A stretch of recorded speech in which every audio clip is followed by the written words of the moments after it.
That was the record before us, and here we are, pre-recorded, because we did this a few weeks ago, because we're not here at the moment, are we? We're away in that. I'm Ricky Gervais, with me Stephen Merchant. Hello there. And Karl Pilkington. He's not actually with us. He's on the. He'll be in some of the best of clips that will be coming up shortly. Yeah, this is just us, isn't it? This is just us.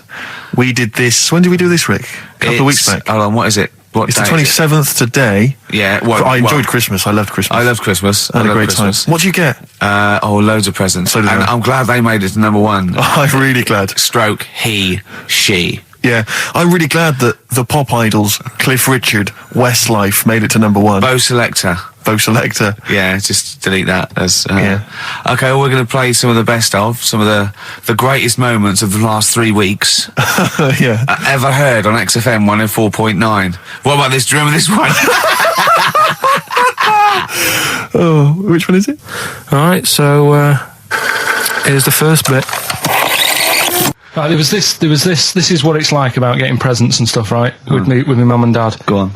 My mate, Colin, right? Colin Bacon? No, Colin Bailey. Oh, right? yeah. He had a little Sinclair Spectrum, right? Yeah. Computer, yeah. Which was like the thing to have at that time, right? Yeah. Used to always go round to his house. The deal was... Not the one you had to play through the window because you weren't allowed No, that's another lad. Oh, right? yeah. This is a different lad. And the deal was, he came to our house and my mum gave him a pie. And then I'd go round to his and I'd stay there for a few hours playing, Hungry Horace and stuff like that on it. Sure. Right? Now, my mum and dad knew that I really wanted one of these computers, right? So I waited about a year. Came round to Christmas Day. I thought, I reckon might have one. Turned out they bought me the wrong one. They bought me a ZX81 instead of a Spectrum, right? And Christmas Day, I'm there trying to load the games up. It's not working. I'm thinking, what's wrong, right? And the thing with me, when I was a kid, I used to get quite sort of agitated. This is the moment, right? I found out that it needed a RAM pack to make it work, right? Looking in the thing and it's saying, and make sure you put your RAM pack in the back. And I was like, oh, where's the RAM pack? And my dad's going, I don't know, I've got you the main bit. That's it. So I was that wound up, I just was sick, right? Just sick. I didn't feel sick or anything, I just was like, oh God. Went to the sink, just sick. Because I was that on edge about it. I said, come on, we've got to get one. And my dad's like, Tandy's shut, we're not gonna get anything today. Ruined again, Christmas Day. That was after the year when my train set got blown up by our kid. The following year, no RAM pack. And now you ask me, why don't I get good presents? He's scarred. He just I'm gonna die. Honestly, I'm gonna die. He's just being sick. Yeah. There's no RAM pack. Did you get to the bottom of it? Why wasn't there a RAM pack? You have to buy them separate. Oh, What do you mean I can't play Frogger? Oh no. So, wasn't there another incident when you threw up? Spontaneously threw up? Through sheer anxiety?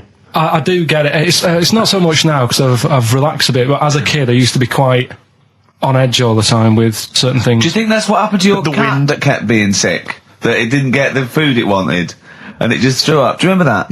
Yeah. God, so they shaved it. No, again, I spoke to you in the week, and I had much better things, like when I tell you about Brian Blessed climbing Everest, and for some reason it made him, it played havoc with his belly, and he followed through, and he had to clean up. Shut himself? Yeah, using ice and snow. Why are you telling me that Brian Blessed, in what way is telling me that Brian Blessed shit himself once in any way educational? Because I was saying how he was climbing Everest, right? I give it to him, he's an actor and that, but he gave that a go. Yeah. Right? It played... What's the point of that, you'd say, wouldn't you? You'd say, God, he's so he's alright. Me doing a boxing match for no reason is rubbish, but him climbing Everest and shitting himself... Yeah, he did that. Is commendable. Right, and he's only gonna, go and do it again. He's gonna climb it again. Yeah, but he might not shit himself this time. Yeah, what's the point in going? Nothing's changed up there. Yeah, good point. Yeah, What's it been? Well, it has. They've probably cleared it up by now. Like, but it's slip on it. I can't even read about Brian Blessed. Is it actually true, or have you libelled someone else? It was an interview with him in it. And what did he say? Oh, come on! What did he say? He said I climbed Everest and I played havoc with me belly. Let's talk about it next week. We've really run out now. Oh, you're a fool. 3 holidays Carl's had this year, last year. Yeah. I'd love to have 3 holidays. You've got to start putting the work in I there. had 2 holidays though. No, you had 3 holidays. You went away with Suzanne and her parents. Yeah, well, that doesn't count. It does count. If you book 2 weeks off the firm, you go away and you go, how was your holiday? Go, well, I didn't really count. It wasn't a really good holiday. Can I have them days back, please? My New Year's resolution is to be nicer to you, but well done, you've already broken that. No, but talk sense. Talk sense. You've had 3 holidays this year, and I'm just saying, you're in your 30s now, and 30s is when you should be really putting the work in. That's true enough. To reap the benefits in your 40s, 50s, 60s, 70s, 80s, 90s, and 100. Carl, what's your New Year resolution? What about think before you speak? It's worth. I mean, see, I'm allowed to laugh. I'm allowed to laugh at things other people say, Carl. That one, that is a good suggestion. How was your holiday, Carl? It was all right. Right, brilliant. But that I don't see on the ratio of good to bad in Carl's mind. That might be amazing because we never It might be hear him amazing, sing the mightn't praises it? of anything. I'll tell you what. Can we have a cracking little tune and then come back and hear about Carl's holiday? I'd love to do that. Let's keep it tight. Love to Tear Us Apart by Joy Division. Now I can't put my finger on it, but that doesn't sound like the original, and it's off a compilation. It sounded a bit fast. I think the vocal was slightly different. If anyone can, put me out of misery, I think it might be in a session of the time or something. Carl, is it a New Year resolution for you? Another one. Maybe when we ask you to get a song, get the original single version. I could be and wrong, not some but obscure session. Yeah, it does seem different, doesn't it? Very odd. Yeah. Yeah. Maybe we just remember it wrongly. But anyway, that's XFM for you. 104.9. I'm Ricky Gervais with me, Steve Merchant. Karl Pilkington. Carl, you went to Lanzarote. Yeah. People said don't go to Lanzarote. They told you it was Lanzarote. They told you, were they right or wrong? You were right, yeah. Really? Yeah, it's a bit ropey, yeah. Is it? Why? Just out there. If it wasn't for the volcano they had, they'd been knackered. That's their big draw, is it? That's it, basically. That's all they've got going for them. When you landed, was it really hot? Were you quite excited? You were thinking this is okay? It was warm. It's we can't complain about the weather. The weather was all right. Sure. You know what I mean? That's what I went for. But it'd be nice if there just was something else. Yeah. What did you do all day then? Did you read your ritual book? No, I didn't read that. I read that book. Do you know the book that I bought? And all the chapters were messed up. Oh yeah. I bought a better version of that. All right. And I read that. Excellent. And then Did it make more sense in order? yeah, a lot easier to follow. Yeah. And then we went and had a look at the volcanoes and that. They've got 36 of them to look at. How many did you look at before you realised that pretty much you've seen one volcano, you've seen them all? Probably about 6 or 7. Really? And then when you got to the 8th, you thought, now I know what this is going to be, Suzanne. This is going to be like a mountain with a hole in the top. Yeah. Really? But it happened years ago as well. It's like, just keep a couple, fill the rest in, tidy it up. Fill the rest in! Yeah, no, Well, getting some builders. No, seriously though. Okay, 4 million tons of concrete, please. They're an absolute death trap. Yeah, what do you mean fill them in? Do you know what a volcano is? It's just a hole, isn't it? That's happened. Well, it's more than the happened back hole. It's more a portal to the magma in the centre of the earth. Back in 1730 it happened, and they still haven't sorted it out. Well, when you say it happened, volcanoes were made a lot longer ago than 1730. No, but the one that did Lanzarote in. Right. Sort it out. What would you suggest? Well, How can tidy it they up. fill it in? It's joined. It's all joined. No, but what I'm And saying is, the big plates of the earth are all joined. It All was the a disaster, magma's wasn't it? joined. With the trade centre thing, that happened. They cleaned it up, sorted it out, they've moved on. That's what I'm saying. Whereas Lanzarote have just gone, leave it. It happened back in 1730. You misunderstand me. How, in the name of God, can you fill in a volcano? You ignorant twit. No, but it's not just the holes. They've actually left the lava everywhere. That's what I mean. It's not just the big holes. There's lava everywhere. But it's molten rock. They can't just pick it up like they're like a carpet. Put it in the holes. The holes are there ready. Just push it all in. That's what I'm saying. Do you know what a fable is? I've got a rough idea. Okay, it's a thing that uses sort of metaphor, analogy, just to explain sort of morals. I mean, they're very very old for a start, and it's all. I'll give you an example of one. A quick one. Oh, the one about the the dog with 2 bones. He goes to a dog's got a bone. He sees a reflection in the lake, and he thinks, "Oh, that dog's got a nice bone. I'll have that." And as he goes to get that one in the reflection, he drops the one he's got, and that's one about, you know. I think I was told one when I was younger. Go on. I think it was one. This young lad, he's got a dog, right, and he's about 8 years old, and this dog, he's had it since he was about 4, and it's a bit tired now, and he chucks sticks for it, and it doesn't go for it, and he's saying to his mum, "Oh, I want a new dog because this one's useless. It doesn't do what, you know, it doesn't have any fun with me." So they say, "Oh no, but you know, Rover's a good little dog. You should look after it." And he's like, "Oh, I don't like it. I want a new one." So they buy him a new puppy. And it's running around, yapping about, and he's loving it, and he's playing around with it in the grass. And then one day he goes to the park, and he's messing about and rolling about with it, and he falls into the lake, right? And the little puppy's like yapping at him, and he's going, help me, little dog's yapping. And then the old dog comes and gets his collar, and it pulls him out of the lake, and he goes, "Oh God, you know, why did I forget about you? You're the better dog."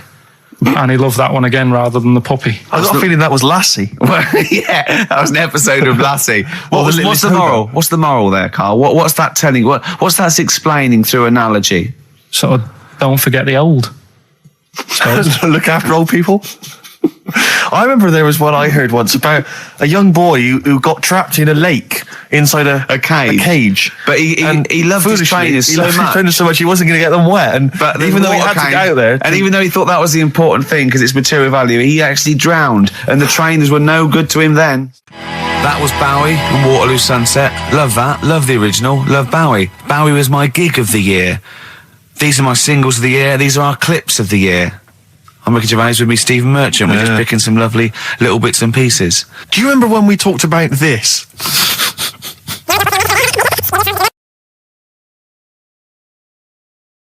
So we just had a text here that says, and I don't know what truth there is in this, as ever, but John says there is apparently a nude bike ride today in Hyde Park. Now, I can't believe that's the case, because I don't think it's allowed, is it? You can't ride around with your veg, can you? I don't know. Why would you want to? Well, good point. On a bike. On a bike, I like the fact that that's what disgusts him.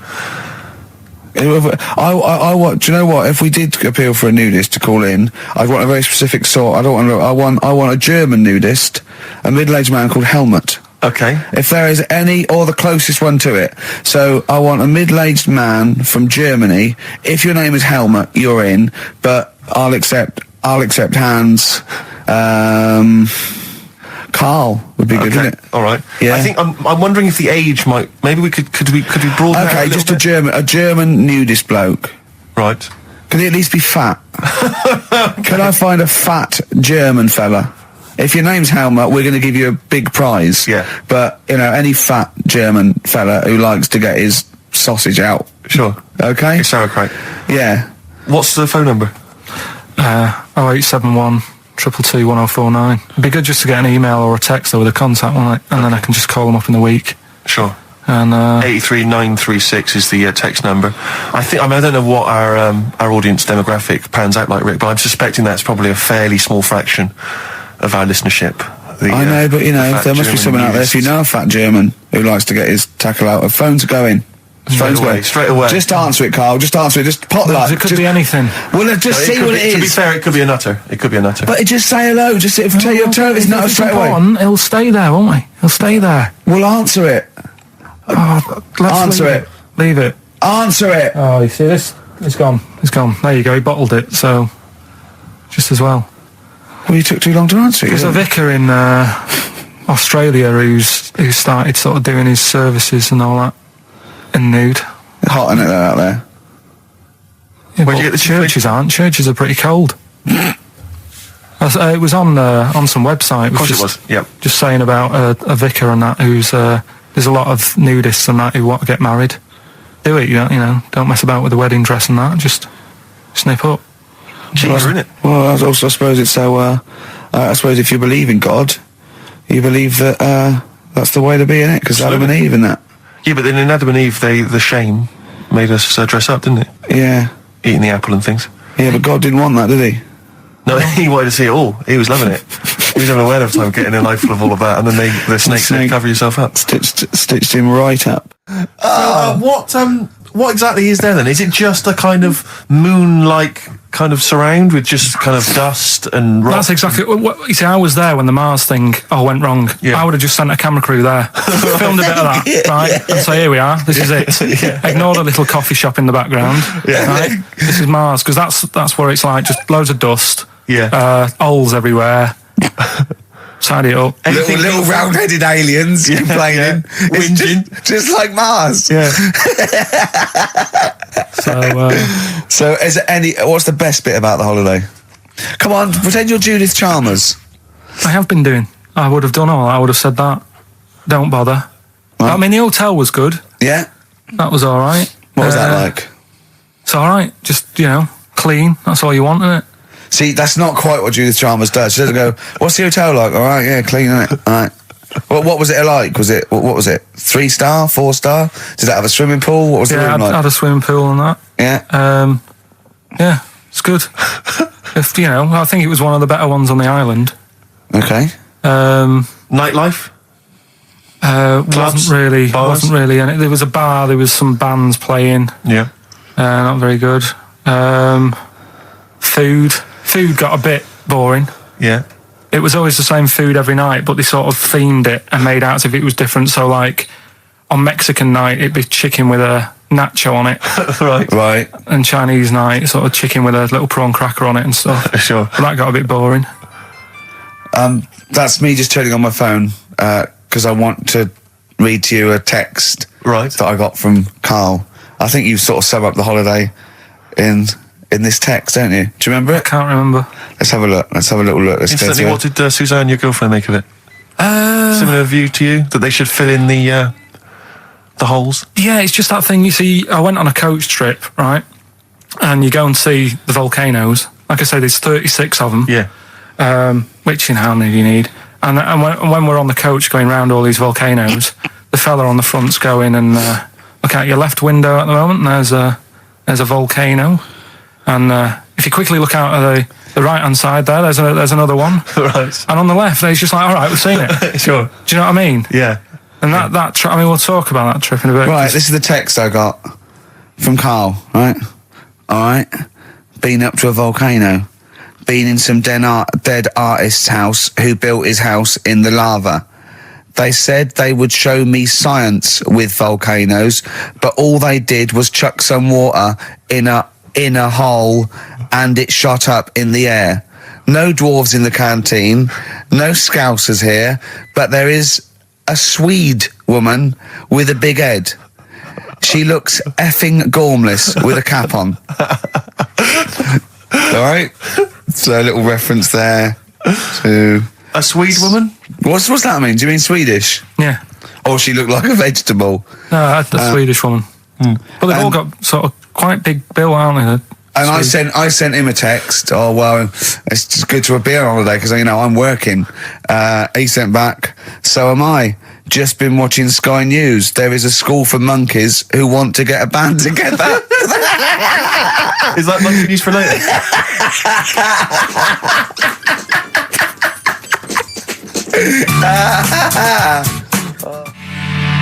Oh My Corazon by Tim Burgess. I can't get enough of that. I love that chorus on XFM 104.9. Ricky Gervais, Steve Merchant and little Karl Pilkington. But it was a nice holiday. Yeah, it's all right. It's just, I went there to relax and that. Exactly. Did a little bit of that.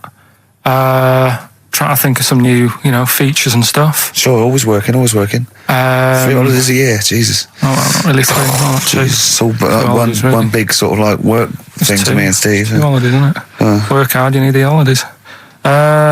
So, yeah, the things that annoyed me was like, you get bored sat around the pool after a couple of days. I'd read my book. Yeah. There wasn't much going on the... Not even any crabs to throw sand at, was there? No crabs or anything. They wouldn't bother with Lanzarote, right? So decided to go on a little trip. That's when I saw the volcanoes and that, 36 of them. So we go on the trip, and the thing that annoys me, it does happen every holiday that you go on. If you go on a sort of package thing, they have these trips, right? and you pay about 40 odd quid, and they give you some wine to sort of make it feel like you're getting your money's worth. But how many of these trips have you been on then? Loads. Probably about 12. More holidays than I've had. Go on. So anyway, so you're on the coach, right? And they take you for the volcanoes. They took us in the middle of nowhere. Yeah. Right. There's nothing else round there. Sure. It's like I say, it's like Mars, but with holes in the ground. Yeah. Right. And they sort of drop you off, and they go, right, everybody, see you back here in an hour. There's loads of volcanoes for you to look at, and a coffee shop over there. And you know for a fact, right, you don't need an hour there. You could just say, well, just keep the engine running, because I'll have a look in this hole, we'll get back on, give us 5 minutes. Don't need an hour. Absolutely. Yeah. But you know that they've got something going. It's a backhander, definitely. What, with the coffee shop? Definitely, yeah. They go there and they get everyone to have an ice cream and a coffee, and they sit down, have a fag, talking to the bloke. Yeah, and it's like, cousin. Yeah. How much was the coffee? Was it probably about €3 each euros? So I think it was $3.50. Sure. Yeah. Which is, I don't know what, that's about £2.5 quid. Yeah, they stitched you up. Go on. Talking about this the other day. What was it now? Listen, the fella. No, listen. Do you want, all right, he's got it now. Go on. This fella goes to the doctors, right? Oh, right, okay. Right, if this isn't any way apocryphal, stupid, illogical, impossible, right, you are never, ever speaking again on radio. So make sure this is at least possible. I'll tell you what, I'll even give you improbable but possible. So if there's anything that breaks the laws of the universe or logic, okay, that's all you have to avoid. On you go. Right, so this fella, right, he goes to the doctors because he's got earache. Right, okay, if a chimp's living in his brain... Go on. So he's got earache, he's sat in the waiting room, and his ears all bunged up and it's hurting a lot and what have you. So the doctor comes out and he goes, Mr. Smith, come in, right? And because his ear's all bunged up, he doesn't hear it that well, right? So he thinks it must have been me, right? So he wanders in.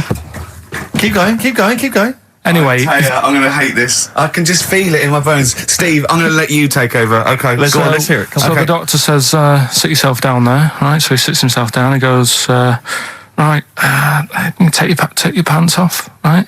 So he's thinking that's a bit odd. Anyway, he heard that though. He apparently he took his tackle off. The doctor did some operation. What, there in the waiting room? No, in his office. In his office, yeah. What? Wait. So he removed what? His genitals? Yeah. In his office. Why, Carl? Because he hadn't called him in. Oh, he'd called in the bloke who wanted his testicles taken off, and he didn't do it. What?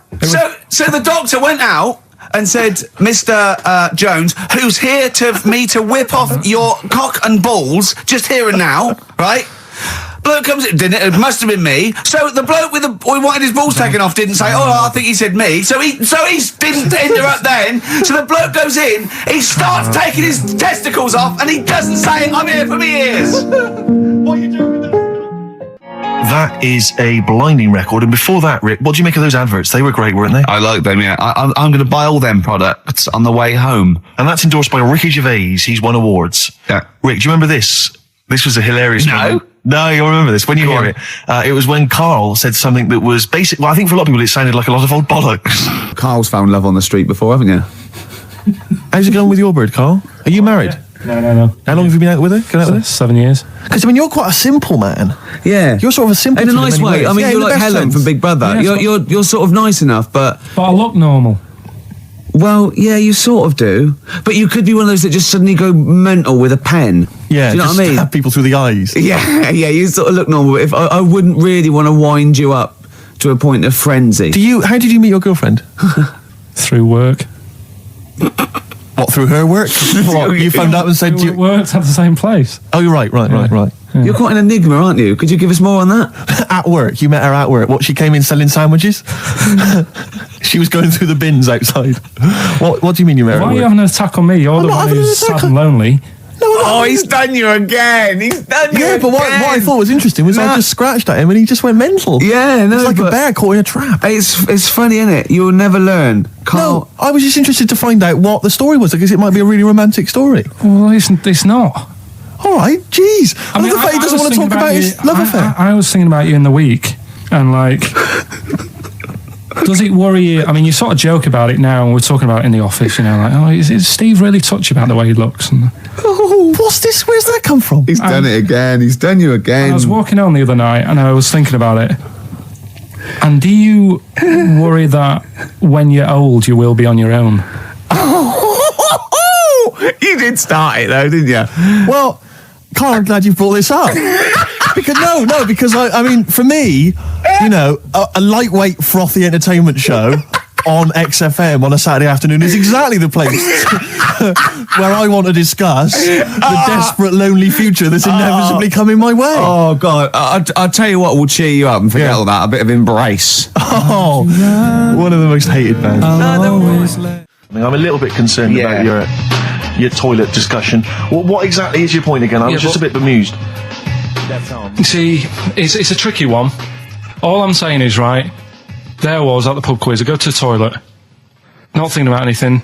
I try to go, right, there's a little gay fella next to me. I love this little gay fella. Now, the weird thing is, there's nothing stopping him having a little glance, right, because he's allowed in the fella's toilet. Yeah. Now, I'm not allowed to go into the woman's toilet and have a little look round. Right. So all I'm saying is, should they have another toilet area? What, for gay people? Yeah. And so this would be gay men and lesbians? Is that going to complicate things? Well, I mean, I can only assume. I mean, to what point? I'll ask you a question, right? If you're intimidated, that's a shame. But you know, most gay men aren't looking at your knob. You know that. What do you mean? I can only say that 99.9% of gay men who use a urinal standing next to what they assume is a heterosexual man aren't looking at his knob. And what they're doing then? They're emptying their bladder. No, but the thing is, I can't talk. You're saying like, you know, about would you have one toilet for lesbian women and gay fellas, right? What does that mean? Would it be mixed? Would it just be? Would it have a man on one? That's heterosexual man. One little picture of a woman on the other, and then what? What would the little icon be? A man and a woman? A man and a woman. Just having a chat? Yeah. In pink and dot lines. But you couldn't mix them, because then what would happen is you'd get people who are going, oh, I'll play up to this a bit. What, pretend to be gay? And yeah, you know, sort of grow a moustache and shave their head. And pretend to be a lesbian.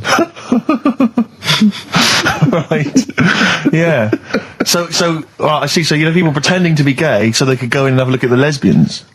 Yeah. Right. So that would mean that we need 4 cubicles now, would we? Yeah. No, this is fine. 4 cubicles. So every pub How now. many toilets do we need? Every pub's now got 4 toilets. Oh, Carl, bisexuals. Yeah. Now, interesting. Bisexuals. How many toilets do we need now? Call the council. Do you use any? Huh? No. No, because they're interested in everything, aren't they? Because a little bisexual fella will be looking at your knob. Right. With them, Yeah. what you do, you just have a door. You open it, and there's one urinal there, so you can't get a queue. They have to sort of wait. I just thought that. Well, why can't there just be a thing between the urinals so no one can look at anyone else's knob? Wait a minute. Just to go back to Ricky's point, what stops, even if we've got the toilet for gay men, what stops the gay men who want to have a look at your willy going in the regular toilet and pretending that they're straight? Most men don't wear gay across their No, head. exactly. They don't have a tattoo. There's no branding yet in the British house where they have to declare. So we're going to have to expand this. What So we've do all got to carry identity. Do you know cards. you can see a gay, can you? Coming a mile off. No? No, I'll just hold it in next time. No. Can you tell gay men? Do you know a gay man? I'd say probably if you did if you lined some people up and said point them out, I reckon I'd get. But hold on, we're not talking about people dressed in leather with the arse cut out and an handlebar moustache. Yeah. We're talking about everyday, No, non-seen. of course. Oh, well, yeah, but I mean, suppose I put you in a room and there was 10 naked men, right? Yeah. And there's 5 gay men and 5 hetero. Could you walk along that line looking at those gay... Am I naked? No, you don't have to be naked. Why would you have to be naked? To catch them out. Play a record! How would you catch them out? No, don't go into it. Don't go into it. Don't go into it. Play a record. Ooh, those boys can rock there. That's the Guns with All Their Roses and Sweet Child of Mine. On XFM 104.9. I enjoyed that. Yeah. That was good. It rocks. I hope the audience was playing it loud like us. Yeah. Ricky Gervais, Steve Merchant, Karl Pilkington. Well, look at him yawning. How rude is that? Carl, what's wrong with you, man? Have you been up late? A little bit. Girlfriend was away, wasn't she, yesterday? Yeah, I always have a problem with that. I always have, because you don't go to bed, do you, early? Do you know what I mean? You sort of think, I just always find that thing that if, you're used to living with someone, one of you will go, let's go to bed, then you'll go, all right. But when you're on your own, you go, You just forget to go to bed. I just stay up. Okay, stop eating now, Carl. You've ate all the food. That's just a plate. All right. Okay. Yeah. No, I stayed up and watched, there was a thing on about Dracula. Right. What, Dracula? And I found a flaw in it. Go on. Not the fact that he's the living dead and and drinks blood to stay alive and he doesn't reflect And he can in turn into a mirrors. bat. Well, and you can go on. the mirror thing, you can't look in mirrors, can he? Well, he can look in mirrors, but he can't see himself in a mirror. Yeah. That still doesn't work. Go on. Go on. It doesn't work at all, Carl. It doesn't work. Go anyway. on. Well, Centre parting's always really neat. His centre parting's always... how does he do it if he can't look in the mirror? Blood on the floor or something it was called. Rubbish. I love the flaw in the Dracula film is that his centre parting's too neat. How did he do it without a mirror? Oh. Was it a documentary about Dracula? No, Yeah, there was the real Dracula. The real Dracula. Yeah, the real Dracula. The It's true just a film. It had blood on the floor or something. It's called. Yeah. It's rubbish. We had a little lunch yesterday, didn't we? We did indeed. That was a nightmare. Yeah. I hate going out with you two. I was explaining to Carl, right? I like to excite Carl's imagination, right? And if it involves chimps or monkeys, all the better. Brains he likes, parts of the body, deformity. I know where to, what buttons to push. And I told him about this thing. I don't know if any of you out there know about this, but there's an experiment they did in the 50s, a clinical psychology experiment where there's your 2 hemispheres of the brain, okay? They're joined by a thing called the corpus callosum, right? Which is just a little flap of skin, like a little scarlet lead that joins your 2 hemispheres. And what they did, they cut that in half, and they thought it was a cure for schizophrenia, but what it turned out to be, or epilepsy, I think, I can't remember, was that your 2 sides of your brains didn't function together. You couldn't get information. I was telling Carl all this thing, and one of the things I told him was that they did it on a monkey, and it fought itself over a nut. Like its right arm was connected, by its left lobe of the brain, and it was fighting over itself. And Carl went, instead of thinking this is amazing experiment, he went, would it have been happy if you'd given it 2 nuts? Yeah, I know. Well, you started off by explaining it, and I remember you mentioned, because I was watching the 2 of you as you were describing it to me, you said, of course, one side of the brain deals with symbolism, and as you said the word symbolism, I noticed Carl drift away from looking at you, pick up his mobile phone, and start pressing buttons randomly. And I thought it was the word symbolism that got him. And I noticed it took you just a moment longer. And I think the first thing you said was, when did I lose you? Yeah, I knew I'd lost him. It's extraordinary. And he doesn't even try to disguise I said it. nomenclature at one point as well. Right, yeah. And I knew I was dicing with death there. Yeah. But, Yeah. but I told you tried to look it up, didn't you, on the web? You didn't find anything about it, did you? The spelling of it's what is it again? What's the word? Corpus callosum. Yeah, so I couldn't do it. No, there's no point. Yeah. Don't bother. Give up. Don't bother. Give up. So if anyone knows any interesting facts about that, I don't expect yours hasn't been cut in half, has it, Carl? That would, again, might explain something. I'll tell you what we will be talking about later.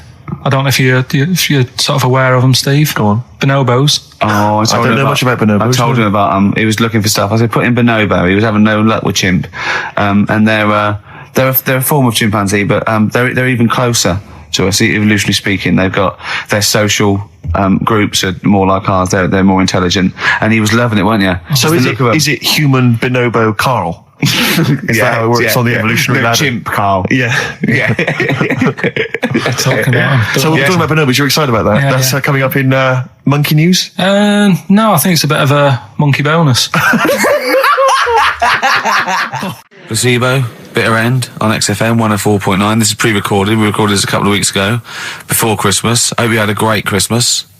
If you didn't, not our fault, really, is it? Nothing to do with us. Wouldn't have thought we'd have. We're aware of time because we've got plenty of cash now, thanks to a lot of you who probably bought the Office DVD. Yeah. Probably got And that if you in stock. haven't yet, and you've maybe got vouchers or money, still available. Still there in the shops. Still available. You can still make it the best-selling DVD of all time. Please. Please do. Yeah. Please do. I'll tell you what you want to hear there before you make your mind up. I'll tell you what, if you like this next clip, go and buy the Office DVD. I think you will. It's a brilliant clip. It's the one where we talk about, well, it is self-explanatory. Yeah. We went. It was a great day, wasn't it? Brilliant round of golf. Absolutely brilliant. Such a beautiful place in Stoke Poges. It's like a really posh place. And are you a good golf player? Well, we'll get to that. Oh, okay.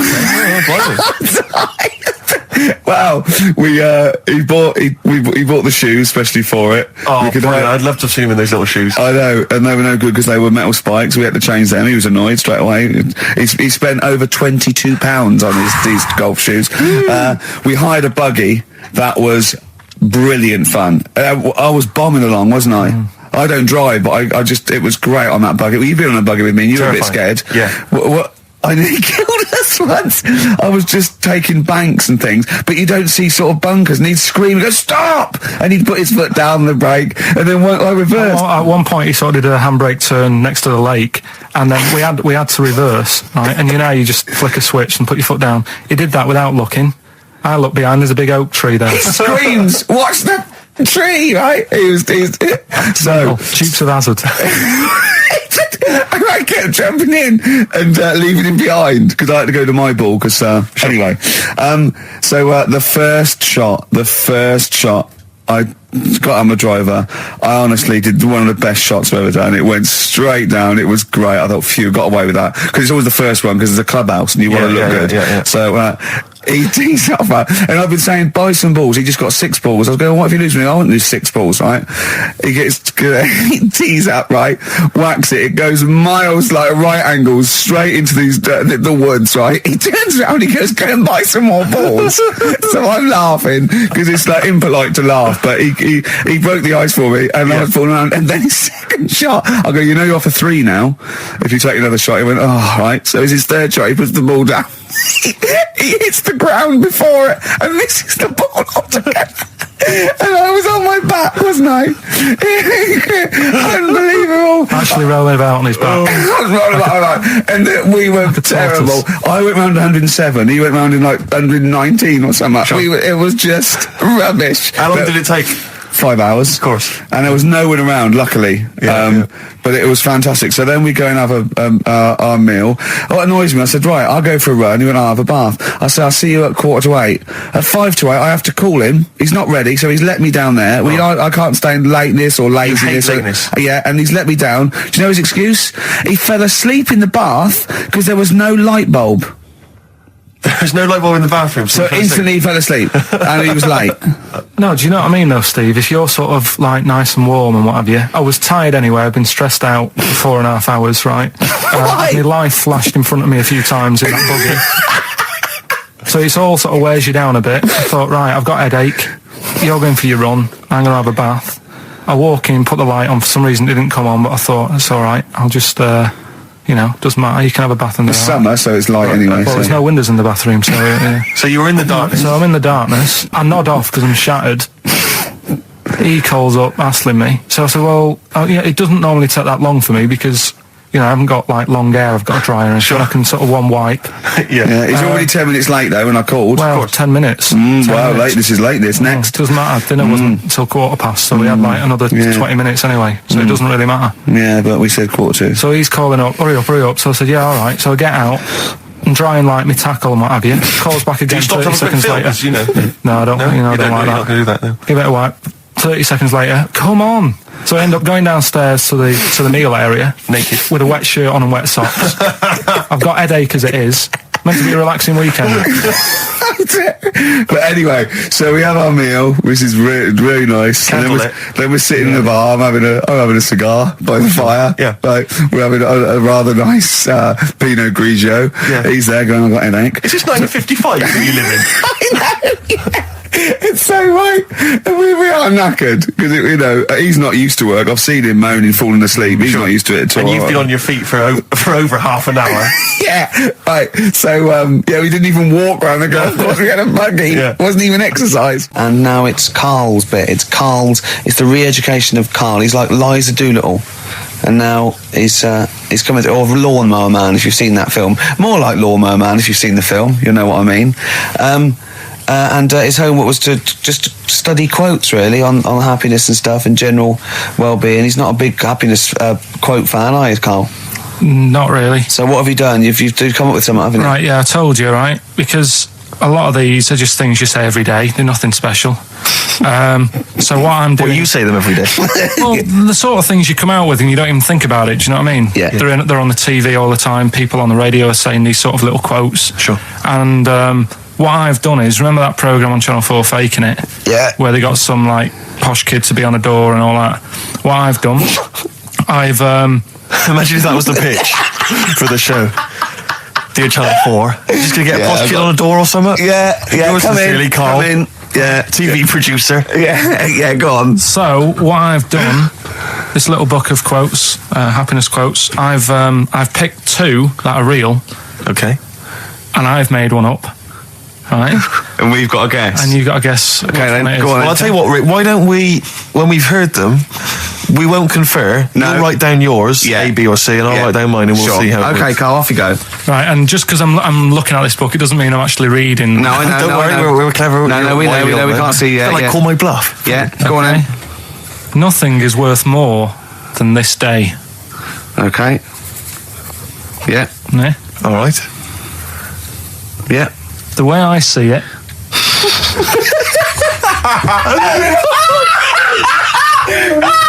Oh God, my head's gonna burst. no, hang on. My head's gonna burst. No, Hang no, on. this might not be Carl's. It might not be. How do you know I haven't tweaked them a little bit? Yeah, good Okay, point. fair Good enough. point. No, good point. The way I see it, if you want the rainbow, you got to put up with the rain. Yeah. Okay. All right. All right, yeah. Okay. Hang on. It's not- yeah. Come on. Cat food. Cat food, come on. It stinks a bit, but if you don't put up with the smell, the little kitten will die.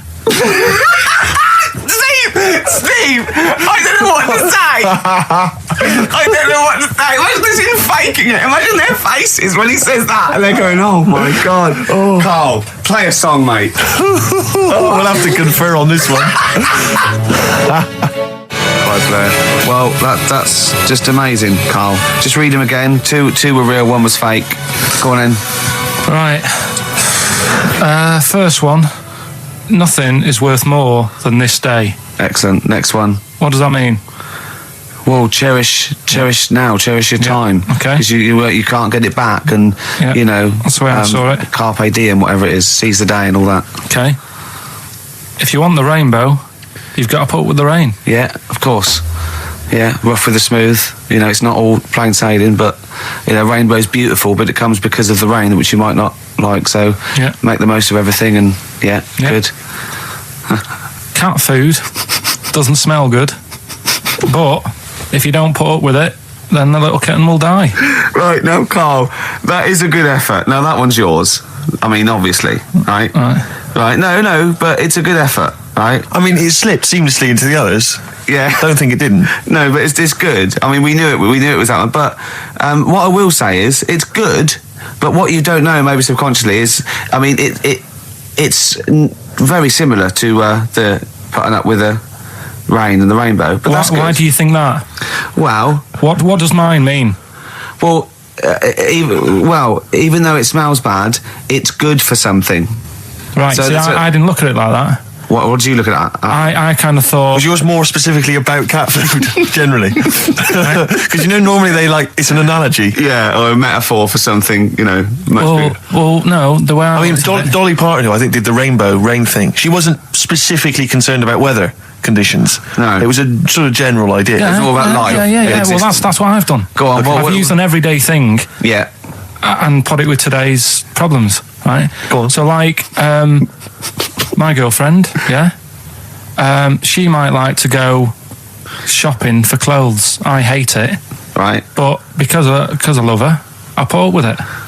Ah, that's nice. Yeah? Yeah. So, you love that little kitten. You can't stand the smell of the stuff you got to feed it. But because you love it, you go, well, you know, I'll put up with this just for a few minutes and then I can, like, squeeze its head later and give it a little... Sorry! Squeeze its little head. Yeah, well, that's just the thing that I do with cats. Put it in a bag and drown it in a lake. I can feed it and then I can throw it against the wall. Exactly. So you didn't see it like that, did you? No, that's very good. So it's about love, is it? It's about putting up with the bad things for something you love. Yeah. Well, that's nice. But Carl, you seem now to be convinced and rather smug that you've tricked us and that you've fooled us and that we didn't understand it. Well, I say that's your fault, not ours. No, it's not, though. I mean, look, that man in Forrest Gump, he was a bit of a nutter. And he came up with the life is a box of chocolates thing. Yeah. Now, if that was in this book, you say, oh, yeah, brilliant, you know, good bit of work. But if he was sat here doing the show with you, you'd be taking the mickey out of him. Sometimes I feel he is. No, but Carl, I could. In fact, if people are out there, we're too lazy. Could you write down everything Carl's ever said? Because I think we could publish that. Yeah. He said one today. He saw my salamander. It's not a euphemism. He saw my salamander, and it's just sitting there in the tank. Your exotic pet. Yeah, and he's worried about there not being a lid on. And he said, I went, what were you worried about? He said, wow. He said it sits there for 24 hours a day, obviously planning to get out. Well, he's got nothing else on its mind, and the daft thing is, he has actually got the lid ripped up a little bit.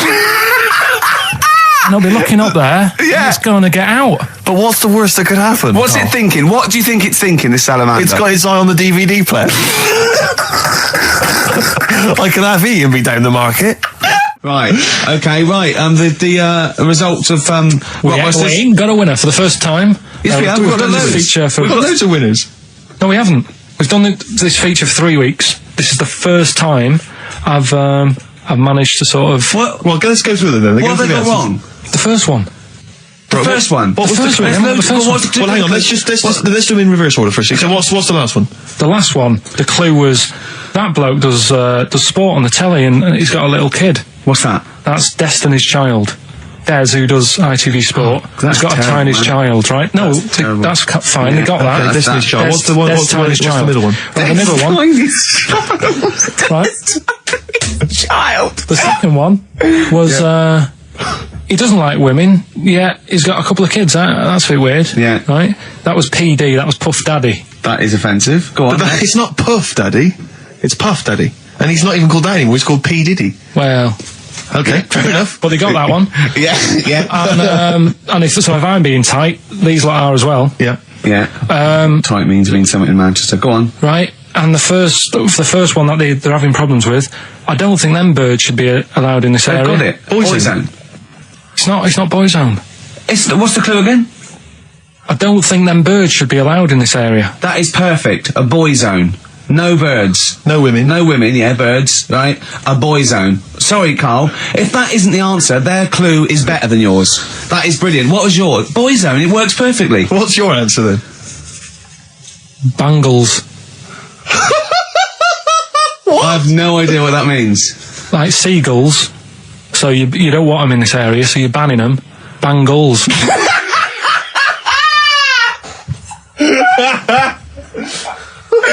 Oh!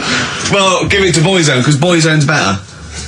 Don't use birds being allowed in this area, it's a boy I think zone. we should have a rollover. Carl beat them. Carl beat them. You have to use his logic, surely. But theirs works. You can't do what am I thinking. No, that's not what I'm thinking. It perfectly. It works perfectly. I think you've got to give it to the ones that got the boy zone. Well, how about, right, because they didn't actually get into my head and my way of thinking, heaven right? forbid. How about we just keep back the David Attenborough, and they can have, I'll chuck in the Hellraiser, right? Okay. And Blondie album and the Madness one. Okay, pick a winner at random. Pick a winner, Steve. I'm going to give it to Paul Sloman, who got those answers, and he also says, P.S. Carl, you're a moron. So I'm giving that to Paul, and good luck to him. Right, well, He's got a crazy night tonight. If we can rush these over to him, he's got a cracking Saturday night. well, if I'm a moron, I might get your address wrong when I send them to you. Oh, Coming right back at you, Paul. Yes. Right. It's the best of. You've been voting in all week, sending your emails. So here's the clips that you wanted. Alright, so here's the first bit.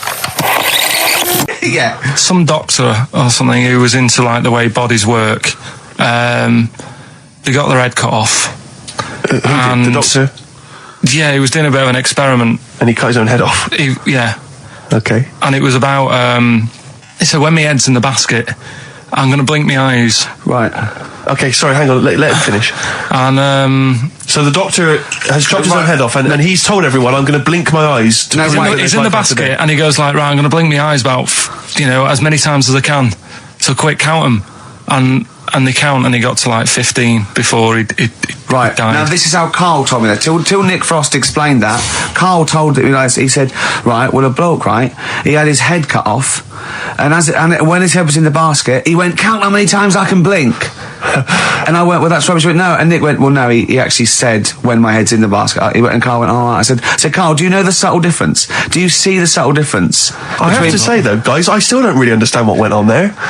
You've both lost me. The story is that a bloke who'd been found doing... You mean that Carl just explained it and that was a clear version? Because I still don't know what you're talking about, Carl. Well, this bloke had his head cut off for experiments against God. He was a doctor in the, in olden times. Yeah. And when they cut his head off... Why did they cut his head off? Because it was... He was executed. Crimes against... Exactly, he was executed, yeah. And he said to his assistant, when my head's in the basket, I'm going to blink, count how many times I blink and write it down as an experiment, right? Carl told it to me, like his head was cut off and he went in the basket, and when his head was in the basket, he looked up and said, count how many times I blink. Yeah. I love that. I love the difference in that story. Yeah. Both rubbish, Yeah. but, one's possible and one isn't. You believe anything that you're told except when we tell you the truth. What?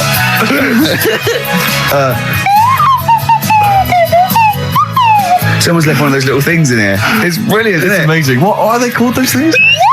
I imagine just there. I was thinking of being in the front row at a Morrissey concert and going, can I just play along? They are brilliant. I don't know what kind of sound that is. I don't know. It's only used for when Kenneth Williams Yeah, exactly. sees someone undressing. Yeah. That's the only time that is used, that noise. Exactly. That is But brilliant. it's like it was specially created for the Carry On films. Yeah, we need... I don't know what it is, but we need something when I walk in and see someone changing. Well, what about this? There is a light that never goes out by the Smiths. I phoned Carl up in the week, yeah, and I said, what are you doing? He went, well, even though it's one of my days off, I'm just doing some research on the web. Found anything that said, yeah, I'm doing science. And then he said, you can get wigs for dogs in Tokyo. That's his scientific fact. And I went, what do you mean? Dogs, if they need a wig? I said, if they need a wig, what? Dogs going bald? And he went, like, this is fine to him. He went, it's a stressful city, Tokyo. The world's all right with Carl. He's always got an explanation. I've only ever seen him confused once. When in Edinburgh, he looked out of his window one day and he saw a bloke putting a parking ticket on some rubbish. Yeah. And that genuinely confused him. Yeah. He couldn't work out, could you? It's a bit weird, isn't it? And the woman breastfeeding her 8-year-old child, you didn't like, did you? I don't like that. But the what's the name? Animals with wigs. I kind of thought, after I put the phone down to you, I kind of thought about it. Thought, yeah, it's a bit daft, that. Are you sure he's not the ageing pop group? No, the Animals. But when you think, have you ever seen like a bald pet? No. It's weird. What do you mean? Because my mum, we had a cat. We used to get through loads of cats because we lived on a. Oh God! It started early today, isn't it? What do you mean? It's only 10 past one. What are you doing? Running a restaurant? We lived on. Oh God! What do you mean? No, we lived on like a main road. Oh yeah. Right? So Yeah. we used to get through a lot of them. My dad It was kept their saying, risk. stop wasting money. It's not Stop good. wasting money, not wasting cats. Right. So anyway, we had this cat that was ill all the time, and It's just bag of nerves, probably. Yeah, malingerer. Yeah, I'm terrified. I'm going to which house? Rome. Oh God, bloody hell, Rome. Don't let me go to the Pilkingtons. and it, for some reason, it kept being sick all the time. Right? Yeah, that is nerves. That's definitely nerves. So my mum kind of thought, I've had enough of this, and she shaved it. Whoa. Now I know you're not vets in your family, but what correlation did your mum think there was between you being sick and shaving it? Because it kept being sick and it was a pain to wash because it kept getting So caught she up. wanted a dry wipe cat. So Why didn't you just varnish it?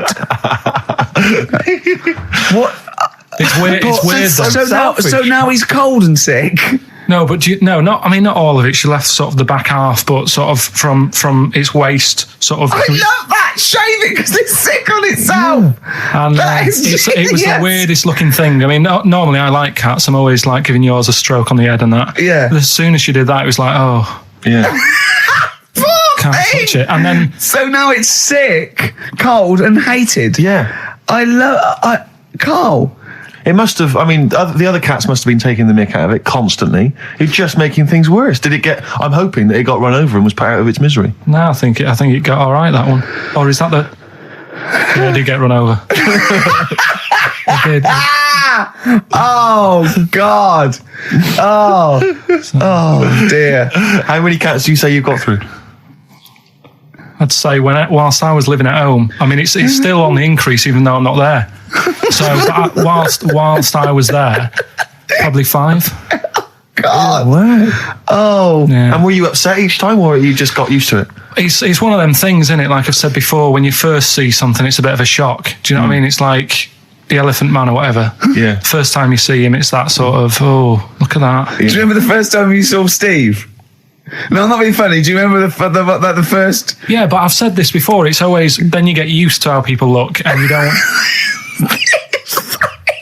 No.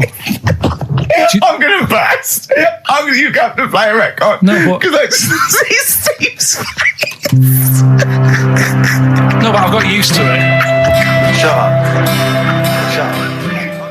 Wait, what were you thinking during the quiz then when the questions were coming out? What were you thinking of? Well, what it was, right, just before the quiz started, I had to go to the toilet, right, because the rule is, right, people who don't go to it, once it starts, phone's off, Oh, yeah, no you more can't leave toilet. the room, They yeah. take it dead serious, don't they, right? Yeah. So, I went to the toilet. Now, I'm not being out of order here, it just got me thinking, right? I went to the toilet, the gay fella in there, right? There was a gay fella in there. Gay fella in the toilet. Now, How could you tell? How did you know? just typical, everything about it, right? Everything about it, right, yeah. Oh. What, large handlebar moustache, leather cap. Butt plugs, amyl nitrate. Could I just say that these views do not reflect the views of the management of XFM or me and Steve. Go Or on, most Carl. of the people in this country. Go on, Carl. What's your problem? Yeah, but this is what I'm worried about, really. But this is why I only got Danny Minogue right, right? Because this was floating around my mind. Went She's to a the big toilet. gal icon, Now, isn't she? go into the toilet. They have like men's cubicle and they have women's cubicle. Yeah.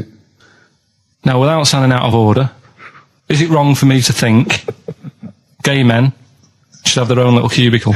Go in. They should have their own, well, not cubicle, you mean an actual toilet, I suppose. When I was at the urinal, Yeah. normally, there's a fella there, and then you go, all right, and there's no pressure. But I couldn't go. I was thinking, should I wait? If I go into the toilet, it'll look obvious. Yeah. I had loads of pressure, and But this was what were going you on. worried I'm so about? sorry. What were you concerned sorry, about? viewers? I'm so Well, sorry. it's like, right, listen, when I was a kid, right, and it's all right for you to go into women's toilets when you're a kid, it's like, oh, it's a bit cute, Yeah. right, as long as you're not, like, over 15 or something, right? Right. But when I was a kid, I went into a toilet, and women, when they use their little cubicles, they don't shut the door. Some of them just sit down on the toilet, Yeah. right, and you see everything. And, no, seriously, that's probably one of the first times I saw, like, a woman. Yeah. That, right, and my Auntie Nora when she was staying over. What happened with your Auntie Nora? She was, she's into wearing caftans. Into wearing what? Caftans. Oh, yeah. What are caftans? Big, bellowy sort of dresses. Right. And, yeah, I used to sit on the floor at home in front of the telly. Sure. She was on the chair behind. Yeah. She did a bit of a sort of a Sharon Stone scene. Oh, God. Yeah. Did you see it? There was no underwear. No. What age were you? What was it like? What age were It you? was like a ripped tennis ball.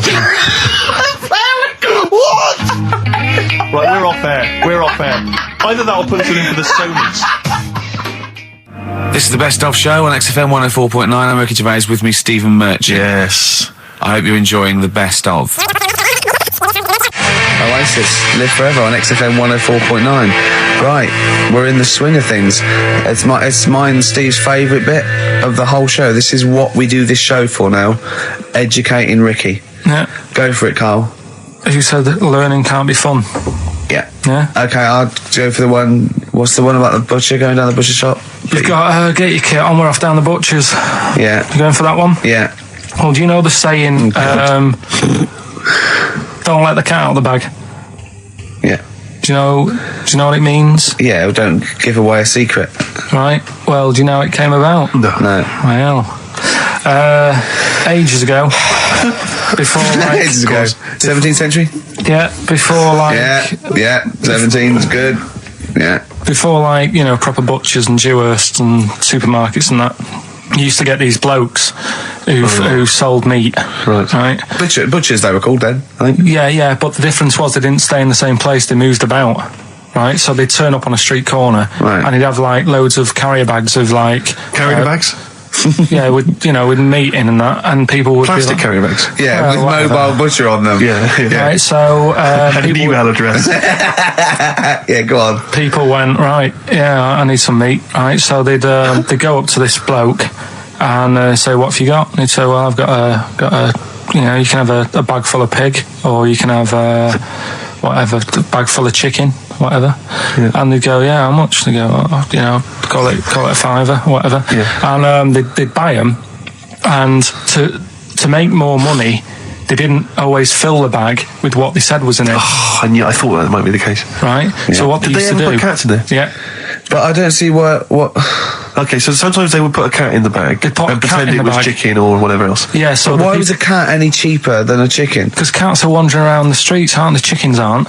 So they'd get a chicken, they put a chicken on the top so that when they look in it, they'd go, yeah, that's all right. Got a bag full of chicken. They'd get home to make the dinner, and they'd be like, what are we having tonight? And they'd go, well, you'll never guess. And they'd have like, you know, well, you can have a chicken leg, and... You know, but it would be a cat. Yeah. They'd have to defrost a pizza. Yeah. Oh. Did they mind that they were eating cat then, in those days? He didn't say. He just was saying about the saying, don't let the cat out of the bag. It's like, you know, if they see that, they're going to go mad. I'm mildly disappointed with this story. It's all right if it's true, but yeah, there's something about it. It's just... I want to know more. He always leaves it. Is it Carl doesn't quench your thirst for knowledge? He creates more. I don't know if that's a good thing or not. Well, yeah, he's like the pot noodle of information. Yeah, do you know? He never. I want to go. I'm not nourished by it. It's like if for every fact he tells me, there's 10 others that spring up that I have to get clear. Well, so it was the people that were doing this. It was the dodgy butchers that coined this phrase. Were they saying to each other, don't let the cat out the bag? I.e., what I mean by that, Jack, is don't let them see the cat. Yeah. What we've stuffed in there. Yeah. Dodgy butcher, there's another phrase, isn't it? So that's the first one. Is that a euphemism or is it dodgy butcher? As his meat delivered around the back. Sure. So that's that one. So let's get your kit on. What does that mean? It's a euphemism for homosexuality. Okay. And meat, presumably, in that means different things. It doesn't. It's a word that is also a male bird. Would it mean chicken or cat necessarily in that context? Or well, I suppose it could. Yeah. Do you know what a fable is? I've got a rough idea. Okay, it's a thing that uses sort of metaphor, analogy, just to explain sort of morals. I mean, they're very very old for a start, and it's all. I'll give you an example of one. A quick one. Oh, the one about the dog with two bones. He goes to a dog's got a bone. He sees a reflection in the lake, and he thinks, "Oh, that dog's got a nice bone. I'll have that." And as he goes to get that one in the reflection, he drops the one he's got, and that's one about, you know. I think I was told one when I was younger. Go on. I think it was one. This young lad, he's got a dog, right, and he's about 8 years old. And this dog, he's had it since he was about 4, and it's a bit tired now, and he chucks sticks for it, and it doesn't go for it. And he's saying to his mum, "Oh, I want a new dog because this one's useless. It doesn't do what, you know, it doesn't have any fun with me." So they say, "Oh no, but you know, Rover's a good little dog. You should look after it." And he's like, "Oh, I don't like it. I want a new one." So they buy him a new puppy, and it's running around, yapping about, and he's loving it, and he's playing around with it in the grass. And then one day he goes to the park and he's messing about and rolling about with it, and he falls into the lake, right? And the little puppy's like yapping at him, and he's going, help me, little dog's yapping. And then the old dog comes and gets his collar, and it pulls him out of the lake. And he goes, oh, God, why did I forget about you? You're the better dog. And he loved that one again rather than the puppy. I got a feeling that was Lassie. Well, yeah, that was an episode of Lassie. What's the moral? What's the moral there, Carl? What's that telling? What's that explaining through analogy? Sort of, don't forget the old. So, look after old people. I remember there was one I heard once about a young boy who got trapped in a lake inside a cage. But he loved his trainers so much. He wasn't going to get them wet. But even though he had to get out there, and even though he thought that was the important thing because it's material value, he actually drowned, and the trainers were no good to him then. I woke up this morning, feeling fine. It's not a blues song, and I turned my phone on, and it was from Carl, and it went, forget it, I've made my mind up. And I thought, wow, what is that? And I forget it, I've made my mind. I went, Carl, what is it? He went, oh no, it's about the text I sent you last night. I went, well, what was it? I just got this text. He went, I was just wondering, I was thinking last night. He said, supposing you had to have your hands removed. Sure. Right? And the doctor said, well, you can either have them stay like that with stumps, or I can sew feet there. What would you have? And I was bleary-eyed, and I went, the stumps? He went, yeah. I went, all right? He went, yeah. And then what was his follow-up text to that? And then I got the text, it was obviously before it, and it went, and it was like quite serious. What would you do if surgery not with your hands? Would you have stumps or the feet? Right? Now the way, when I said he's made his mind up, and I went the stumps, he went, yeah. I think secretly he decided on the feet, but was too embarrassed to tell me. There's a little bit of what would you do? Because but why did you think of this? Why did you think of this? Girlfriend's away, right? Yeah, no, that's not why you start thinking bizarre surgery devices. Right? I'll let you into my little mind, right? Last night, I had some beans on toast, right? She was away. It's good already. She was away, she had some beans on toast, she went wild. Yeah. Right? Now, I was stood up, I live on on a high street, right? So I'm washing up, I'm looking out the window. First thing that had my attention is, I can look into other people's flats, right? Yeah. And it was weird how all these different lives were going on, I was watching them, and everybody had the telly on and was watching Volcano, right? Which was on last night. Right. And I thought, oh, that's weird, right? I can see them all watching it. And it was like a little Chinese lad who was dancing around in some underpants. Yeah. And then there's a little old woman who lives downstairs who was reading a book, and she's always reading a book every night. And it's like, I have a better life than her. And then there's like some sort of bouncer who's always getting ready to go out late at night with all the black on. He looks like a bouncer. So I was watching all this life going on. I thought, did you witness a murder while you were doing it? Yeah. It was like that sort of Sliver film where that bloke had loads of tellies watching people's lives. So that was going on in my mind, and then I was washing up, and I picked up the plate, and I thought, oh, it's amazing, isn't it, the human body, the way you can just sort of, I want to pick that up, and you do. Yeah. And the way your hands work, right? You've got 5 little digits, but it's just the right amount to do to do what you've got to do, right? So I'm cleaning the plate. Sorry, Carl, stop. It's just the right amount. Might be one of the most genius things I've ever heard said. I would love David Attenborough to phone you up and say, Carl, how do I word this about the evolution of the mammalian front limb? Just go, we'll just say it's the right amount. But it is. One of course extra would get in the way.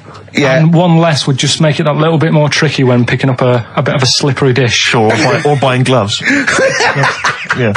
A slippery dish. And then the other thing is, the one that I was reading, the world record with the fellow who's pulling a train with his teeth. Does that make any difference that he's done it with his teeth? What do you mean? Well, what difference does it make? Well, isn't it? It's quite hard to pull a train with your teeth, I imagine.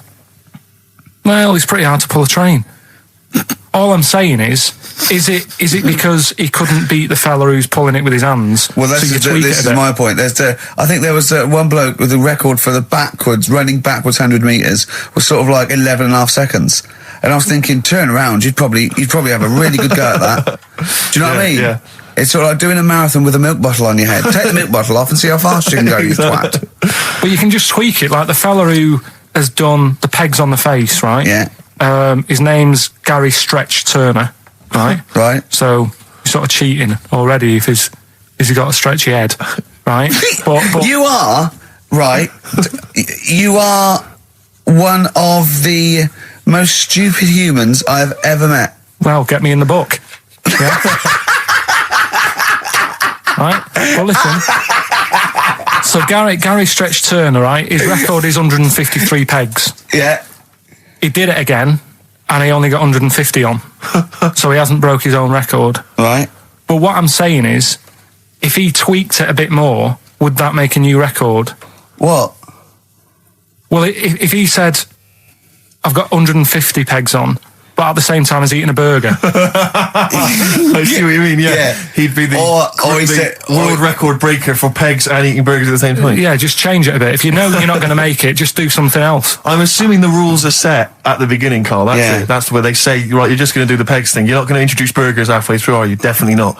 And then they have a go. I was on one leg, not interested. How many pegs? 150. Can I just ask very briefly, I was quite interested by the family had to move because they lived on Butthole Road. Yeah, I quite like that one. I don't know if I've told you before, Rick, where I used to live. I'm not going to tell you the name of the street that I used to live on, not on air, because my parents still live there and I don't want, Right. you know. But I'm going to write it for you now. This is the genuine name of the street I used to live on. Just imagine when you're at school. Yeah. And like in class, for instance, in French, you've got to say you've got to answer where you live. Yeah. J'habite, wherever. Yeah. That's the name. This is actually the name of the street we lived on. No, it's I not. swear to God. That is... Absolute right. I could phone my father now and he could confirm that for you. I swear because he doesn't want to God. And I'd say that. But listen, do you know what worries me? It's the apostrophe S. I know. Because that's blatant. Yes. Amazing, isn't it? That is incredible. Imagine how embarrassing So that if was. I look that up in the You Bristol... will find that in the Bristol A to Z. I swear to God. That is really... Why have you never told me that before? I can't believe I haven't. That's I'm still incredible. embarrassed now. Do you know, whenever I have to phone up, if I have to give that address, I always spell it instantly. Really? Like, somehow that'll hide it, that'll disguise the name. But I can't get over that. Anyway, if you perhaps live in Tits Avenue, Yeah. you know, or... Wanklin Drive. Wanklin Drive, just get in touch. Let us know, we're not really interested. You've been voting in all week, sending your emails. So here's the clips that you wanted. Carl, you're making noises while I'm talking. Yeah, but you do this all the time trying to wind me up. And I'm not saying Manchester's the best place in the world, but what I'm saying is there's bits of it that I really miss. Yeah. Like last Sunday, right? When I'd met up with Ricky, we had spaghetti bolognese, which was all right. And then I said to him, I need some soil. Damn, I wish you'd invited me. It sounds amazing. So I need some soil. What do you think? You need some what? Soil? Soil, yeah. I need to repot a plant, right? Yeah. So you need to repot a plant? Yeah. Fair enough. So I'm like, where you can't see these shops in London. Do you know what I mean? There's nothing around. I took him straight to one in my street. Yeah, but near your street, and that's probably the only one in London.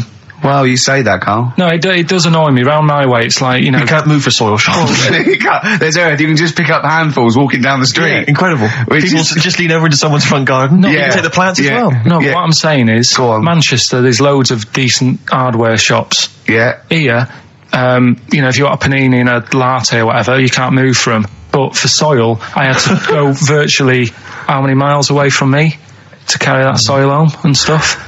Yeah. It's not good. I mean, London's all right, but if cities were sort of marked, It's neglecting the peat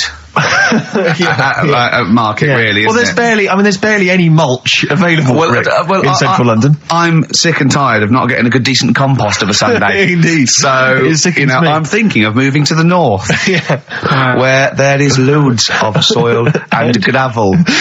Indeed. And animal shite. whatever. Yeah. So, Sorry, you were going to say if you were marking cities out of 10, what would you give London? Well, if you were marking them on, like, you know, on what they have. Right. as opposed to what? Well, as opposed to How you spell it. Say, like, I think the greatest city in the world is Rome. Right, Okay. it's pretty amazing. Yeah. Have you been? What? Yeah. Why do you think that though? Just because, like, you turn a corner and there's something there that's really old. right? Like, you're going down a normal street. Go and stay in a Derby and Joan club. Yeah. No, but it's like you're going down the road and then you turn a corner and like the Colosseum's in the middle of a busy road. It's like, what's that doing there? Yeah. And just when you think there's no more, you turn another corner. It's almost as if that was there first. Yeah. Well, Yeah. But do you know what I mean? London, Yeah. what have we got? You know, Trafalgar Square's world known. And you go there, what's there? Yeah. Do you know what I mean? So there's a lot of space there. Get one big B&Q. In Trafalgar Square. To cater for the whole of people who live sort of central Londonish. Yeah. And then I'd be happy. But what I'm saying With is, Nelson just popping up through the middle, because you can still see it, couldn't you? Yeah. yeah, It's a great idea. B&Q, so B&Q could be like the whole sort of flat thing, and make it sort of grey, so it looked like rock, and then Nelson popping Make it up. classy is what you're saying. Yeah. Stone clad it, Yeah. so it looks like you've made an effort. And then you can pop in, and then you can go out and go, oh look, Nelson's column. Oh look at that! Isn't Nelson? Oh look at that! The victory, defeat. That's fantastic. One of the greatest living. Yeah. I need some nails. Yeah. Perfect. Killing two birds with one stone, you say? But why isn't there more than them shops? Because when I went into yours, every time I've been in there twice now. The first time was to get a shower head, right? Right. And I went in there, couldn't resist buying something else. I ended up getting some super glue as well. Blimey. Hey, big spender. And then last Sunday we went in there, got 2 bags of soil, not one, I bought 2, and I bought some scissors to cut plants with. Secateurs. Well, you never know when you want, you might need more soil, I suppose. Well, I've got You've 2. stocked out now. Where'd you keep it under your bed? Sorry, this isn't going out, is it? This conversation. It's not going out on air. I got a feeling it might be. You're joking. We better play a record. Okay. Play a classic. Right, we've got who's that on the line? It's Rob. Rob, and are you a doctor?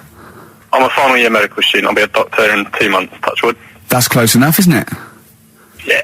Excellent. So, where do you study? Do you want to give more details, or do you want to remain anonymous as you're calling in to I study at Barts Hospital. All right, great. So, why do GPs sometimes put their finger up a man's anus? To see what's there. You know, if you've got hemorrhoids, if you've got an enlarged prostate, it's either that or they stick up a big tube and have a look up with a light. What? And it's easier to do that. Now, are you dumbing this down for us, or are you going to fail your medical exams by saying stick up a big tube with a light? I'm dumbing it down. Okay, come on then. We're all intelligent people here, and Carl. So you tell us what's that called? It's called a sigmoidoscope. Right. Nice. That was a clever test, wasn't it, Rick? 12 He's inch a robot. long, Yeah. 12-inch long tube that they can put up there. So, Carl, would you prefer that or a finger? Well, so do they sort of do the finger first, and then, I mean, at what point do they say, hang on, we need a light here? I mean... It's normally if there's something wrong. But, so if I go then, say if I go to this Wellman clinic, right, and they go, yeah, the art's good and that, finger, there you go, and then they go, hang on, I'm going to go and get me light and tube. I could start worrying them because they've sort of found something. And they're not likely to go straight in with the tube. They'll probably send you off some tests first. But Carl, there's nothing.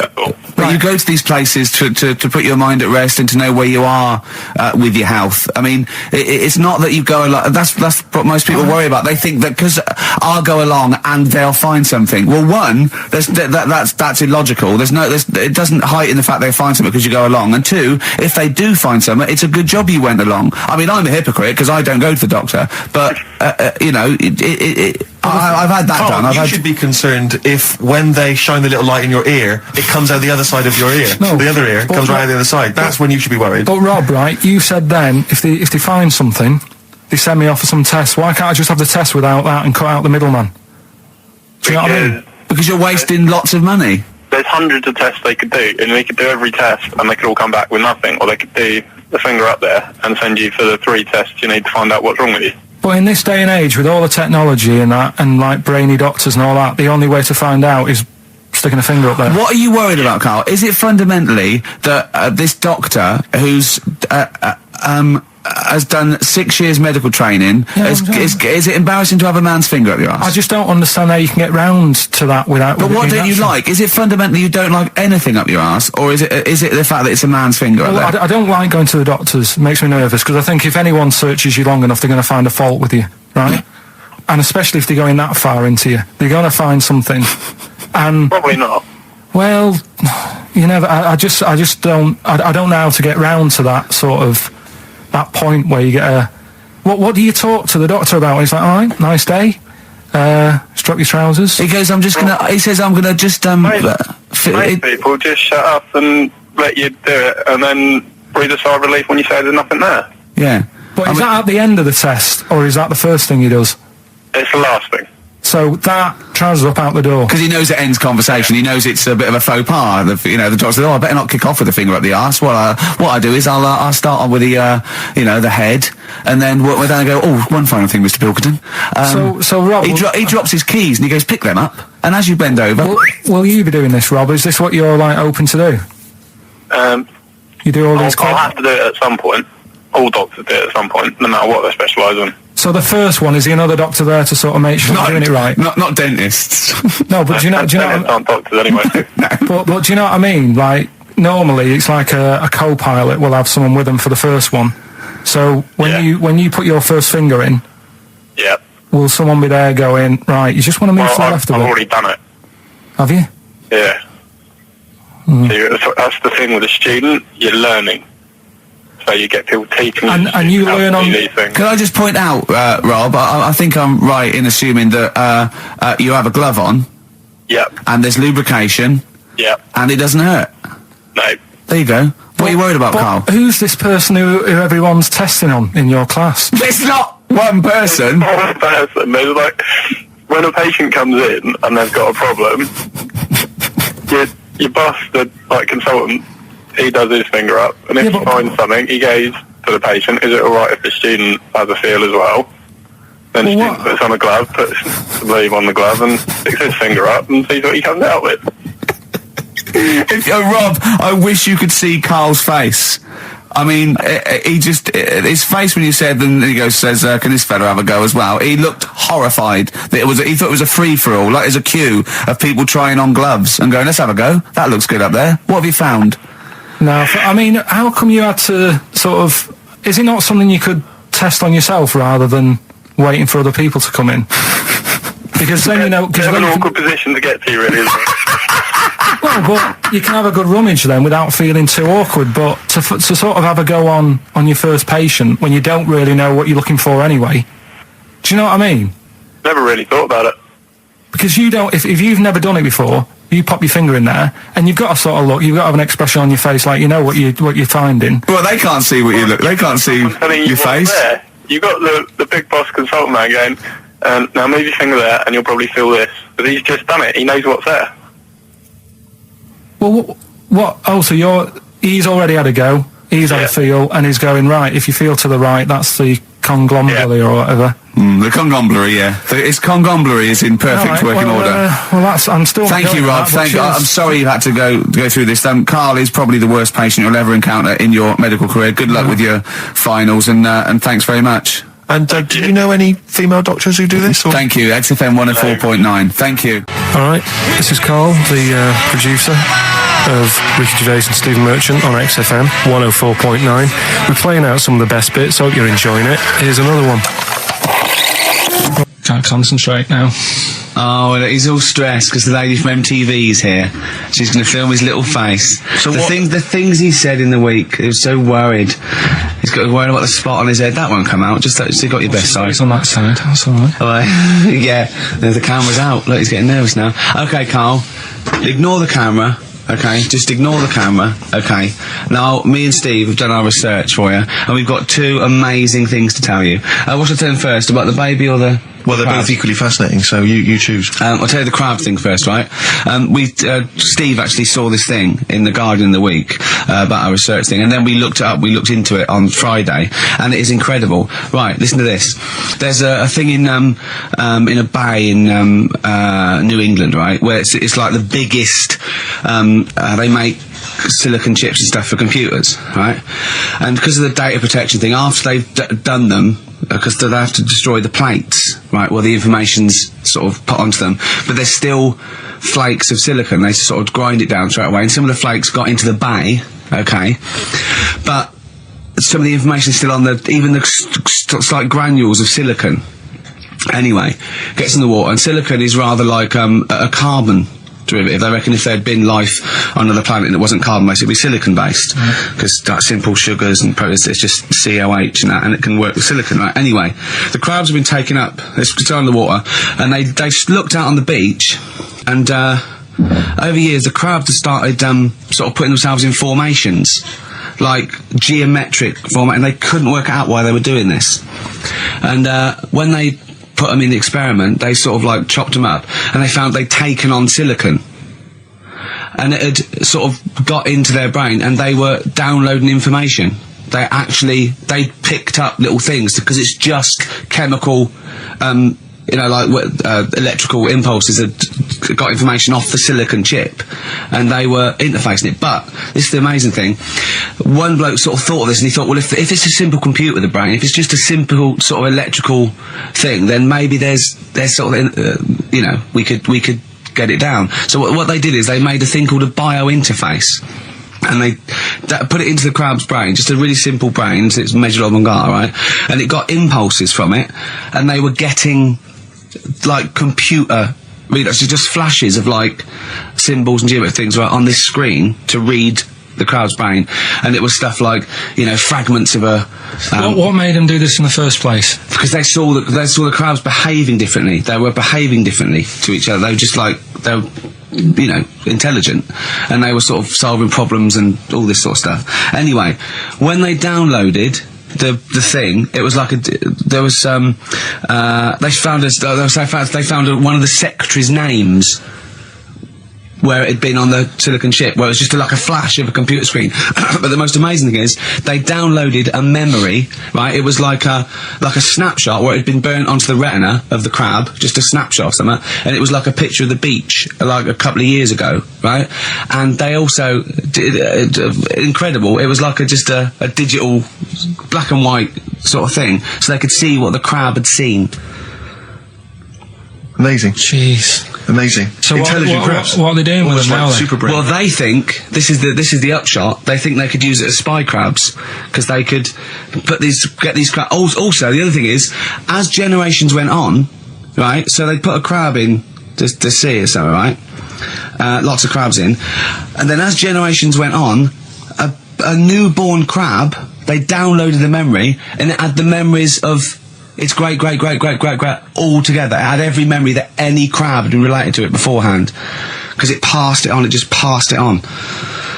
So not even ones that had been eating the silicon stuff. Yeah, no. These are just like ones that have had kids. Yeah, and they've got like, and they know so you'd know everything. Your everything right the way back.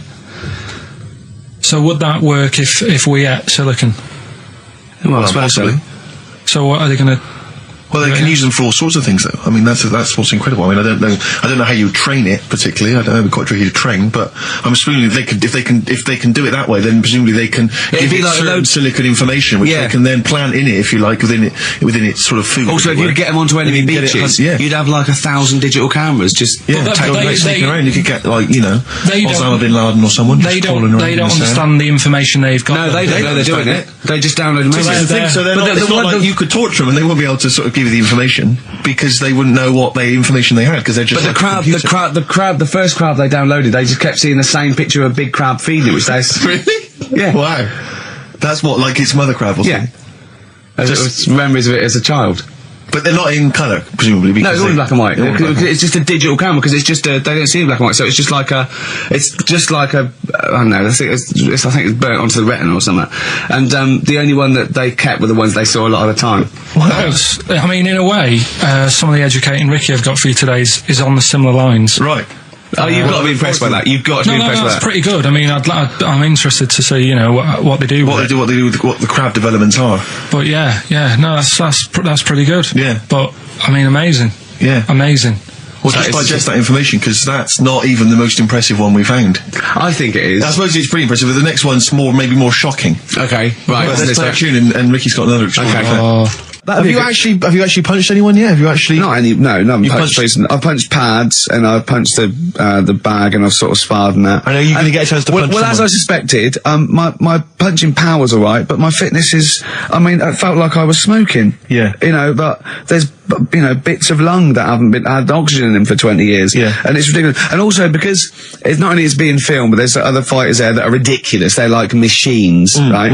And it's that thing, I can go, right, I can come out on top, but die now of a heart attack, but never give up. Or I can sit down and go, I'm sorry, I feel ill. And I chose that one, and of course they took the mick. Well, of course. But I mean, soon, as I said, I haven't got the respect yet of the boxing fraternity, but how long have you got then before? 4 weeks. Okay, so, and do they think that they can turn you around health-wise in that time? No, they're being realistic. No, they're going to teach me the basics and see how it goes, Right. But I mean, and each round is 4 seconds, is that right? Yeah, 2 4-second rounds. With a 2-hour break in between each one. Sit down meal. So give the number. I want serious suggestions of my fighting name. Nothing insulting. So what we can actually use. Well, let's give out the email. That's always the easiest. Ricky.Gervais@xfm.co.uk. What's the number, Carl? 08700 800 1234. And it doesn't have to be in the middle. It could be at the beginning, like the Rage. Okay. Ricky the Rage. Ricky the Tits. Sure. Ricky the Man. Play a record. Big it was a good day, Ice Cube talks to me about my life in the pub. Yeah. A couple of emails are already coming in. They're flooding in, Rick, inevitably, as boxing name suggestions for you. This is one from Matt, I think. He's given a couple, actually. Ricky the Pudding Gervais. Ricky Big Mac Gervais. There's a theme here. Ricky Pasty Gervais. The pasty. I quite like the pasty. That's comes great, the pasty. As Carl said, he said the thing is, if you have a really good nickname, it's embarrassing when you lose. Whereas if you just call yourself, it's not so embarrassing when you lose. Carl, this is doing so good for my ego. Do you know what I mean? If you have like Killer Gervais. Yeah, and then you end up like vomiting, choking on your own vomit upside down, hanging out the ring. What happens if you win? Do you have to do something? Whereas there goes the pasty being stretchered off in the first 2 minutes. Not such a problem. There he is, being lightly basted. And chucked down a mine. What do you mean, what do I have to do? Say if you beat Grant, say if that happened. What happens next? What do you mean, what happens next? What? Do you think, this is a contention fight for the big one? But do they... Well, then we make Ricky 2. No, but do you know if they're planning on making more money? Because it's for comic relief, isn't it? So what happens on the night? No, it's for a charity of our choice. Comic relief would make sense. Whatever, right. Yeah, it was last time. I think that was last time. Is it sport relief? It's not sport relief. It was last time, but I think this is a programme where and how do you make money for charity from this? Do we pay to sort of, for how many punches to the head you're going to take? Or no, I just how think... long you're going to last? I assume the BBC donate money, or someone, or a sponsor or whatever, I don't know, just donate money. Because it's actually a programme. This is more about a programme with a charity angle. So, So as if you get, like, killed, there's more money and food to go around. Maybe. Well, no, I mean, the thing is, what's the next step? Because if they go like, right, well done, you've won, thank you very much. Well, Carl, what do you expect? That it's winner stays on? Like in a fair, where I go out there and I let people punch me on Bird and Manning. Yeah. And then my twin gets up. Yeah. It's a programme. He's not going to turn pro. It's like faking it. Yeah, but what's the point if it's not going to go anywhere? Well, sorry, him fighting Grant Bovey in a ring is not entertainment enough. Yeah, what's the matter with you, Carl? That's going to get his face pummeled in. That's Coldplay, The Scientist on XFM 104.9. Right, competition, isn't it? No, it's Educating Ricky Part 2. Oh, is it? Yep. I wasn't even listening. He's doing all the work, I wasn't even listening. I want to spill some water down that. Right, what's this one again then? Right. What's the teaser headline? Teaser headline is, What's Tomato with You? Brilliant. Yeah? Go on in. How excited were you when you came up with that? You couldn't wait to come in and tell us, could you? I think it's a good one because you won't forget it now, will you? I mean, like the worm one. What's so special about the worm? you know, a lot of people think that if you cut a worm in half, 2 worms will grow, but no. What happens is if you cut the head end slightly nearer the tail than the head, the tail will die, but the worm with the head will be okay. So, it's exploded a myth, and it taught me something. Right, so the second one, part 2 of educating Ricky. What's tomato with you? Yeah. What this one's about is, ages ago, It's scientific. There's never a date. There's never a country, a location. Okay, settle down, children. This is A-level history. Right. Once upon a time. Yeah. When a mental place with swords was a king, forget his name, but he was a loony. So, and it was literally ages ago. Yeah. So, good luck in the exam. Yeah. Right. So, like, you know, all right, many years ago. Oh, yes. Yeah, cleared that up. Go on. They thought tomatoes were poisonous. Right? Because what hold on, are they going to be proved wrong at the end of this story? Well, because I don't want to give away the ending, but is it something to do with the... Are they poisonous tomatoes? No. Oh, you're having a laugh. I don't believe it. Go on. They could have been eating tomatoes all this time. Oh, Steve, what's tomato with you anyway? Okay, so hang on a minute. Let's just recap quickly. Many years ago, when people thought tomatoes were poisonous. Yeah. Go on, Well, they didn't know they were poisonous then because they were still eating them. But what was happening? But they're not poisonous. But hang on a minute. All right, and it's not. I'm just going to listen. I'm not even going to talk. Okay, I'm not going to tackle it. So, if you remember, years ago they didn't have like pottery plates. They had lead plates. Right? What are you talking? Just let him talk. Sorry, what year is this? Let him talk. Come on. Plates made out of lead, and what they'd end up doing, they'd say, right, do you want a tomato? And they'd go, yeah, all right. And they'd put the tomato on the lead plate and cut it. And because of the acid in the tomato, right, it would sort of make the lead runny, and the lead would go into the tomato, and they'd say, oh, it's lovely this, and they'd be eating it. They'd get food poisoning, lead poisoning, what have you, and they'd be really ill. So they thought tomatoes were poisonous, so they didn't eat them for many years. And when you say they, do you mean the people of Narnia? Yeah, this didn't happen. Where was this happening? Sort of in Britain and that. You put him on the spot there.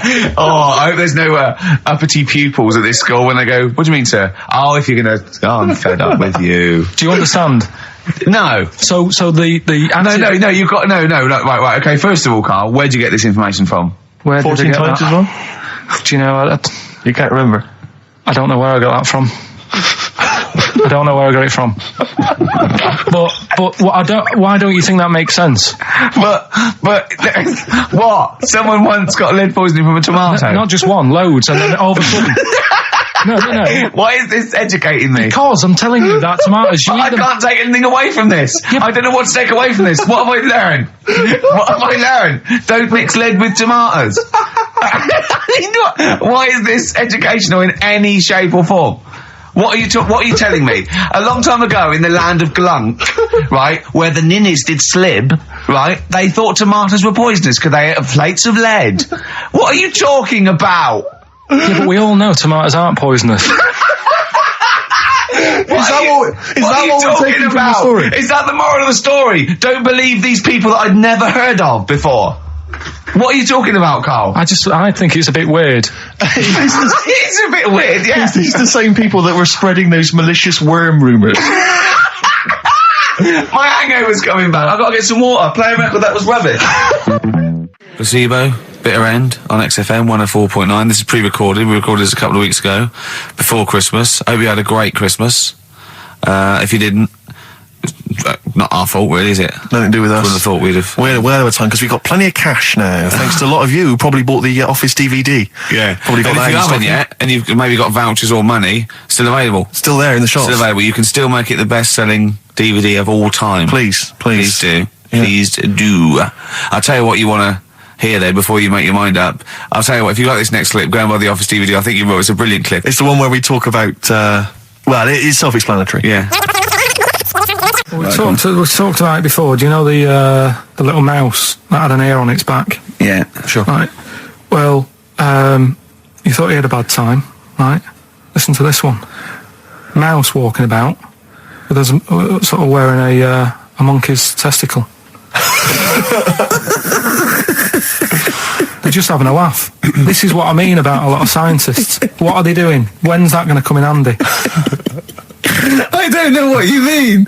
Well, they were seeing if, say if a fella loses one, right? Yeah. Hitler or whatever. And they go, well, don't worry about it, we can sort you out.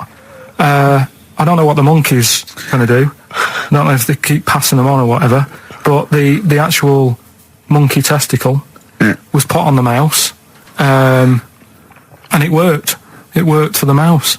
But isn't it? I mean, isn't a monkey's testicle quite large in relation to a mouse? Would it not look like the mouse was on a space hopper or something? Oh yeah, it didn't look good. Well, they didn't put it where its testicles would be. No, they did. They put it. Well, how could it walk then? The ear was on his back, so he could just get about. Well, I don't know. But Well, you don't know, do you? You just guessed. Did they grow the monkey's testicles where the mouse testicles Well, it looked would... stupid anywhere else, though, wouldn't it? Oh, whereas a mouse with monkey testicles, that's fine. You'd be showing off. You'd be all right. I'd prefer that than the ear. When that mouse gets put back in with the other mice, do the other mice go, George, you look different. Have you had anything done? But the weird thing is, as well, apparently it still works as a monkey. What? So, what are you talking about? Like the sperm and that was it was still sort of monkey. Of course sperm. it was. What are you talking about? Well, that's weird. But what, Carl? It's only a thing to give it nutrients. That's all the thing they're testing. It's like grafting at that level. Right. What's your question? Because I'm right. What do you think? It would change eventually. It would have changed into a mouse testicle because it had been hanging round a mouse for so long. No, I thought the actual sperm of it though would be a mouse's. Why? Because it's hanging off a mouse. No, but your sperm is actually created in the testicles. So that's why it has to be outside your body. Otherwise, we put them in a nice little cage. But I'm guessing then that they've done this operation so that they can do it to humans. Yeah. Why would I want a monkey testicle if my kids are going to be monkeys? What use is it? No, think. That's no. That's going to happen anyway, Carl. Yeah, but think. Think of what you're saying. They've grown a monkey testicle on a mouse to see if it would still function as a monkey's testicle, okay? So they can do that to humans. So think, Carl. What they'd do is they'd grow a human testicle on a mouse and it could still be used as a human testicle. So what? To give you a testicle that you've lost. From a mouse? No, from another person who it was kept alive on a mouse.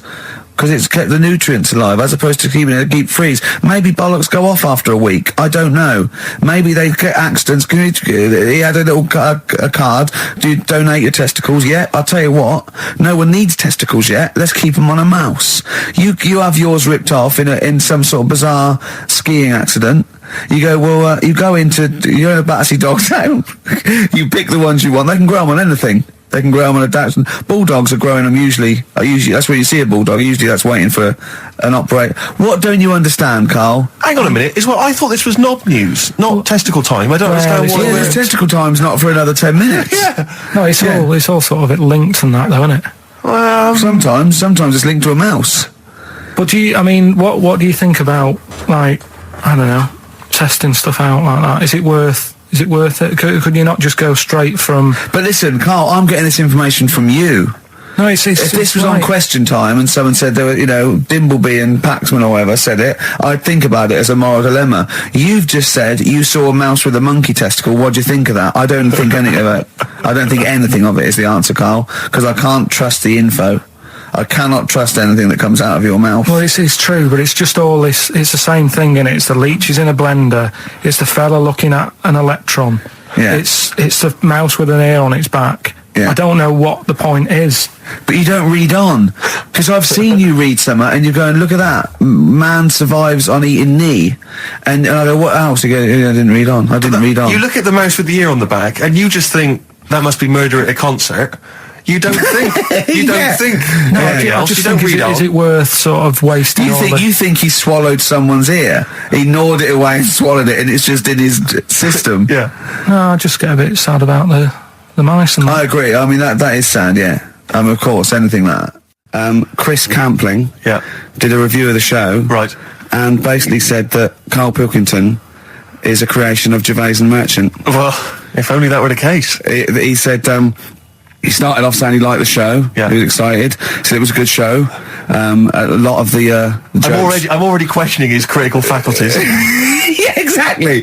And basically said that we didn't contribute much, or seemingly didn't seem to contribute much, and we couldn't sort of like ad lib or anything. We just laughed at, particularly me, laughed at Karl Pilkington, who was coming up with some, quite funny stuff. Yeah. Right? But then he does a twist on it. He goes, but the thing is, we're the puppet masters.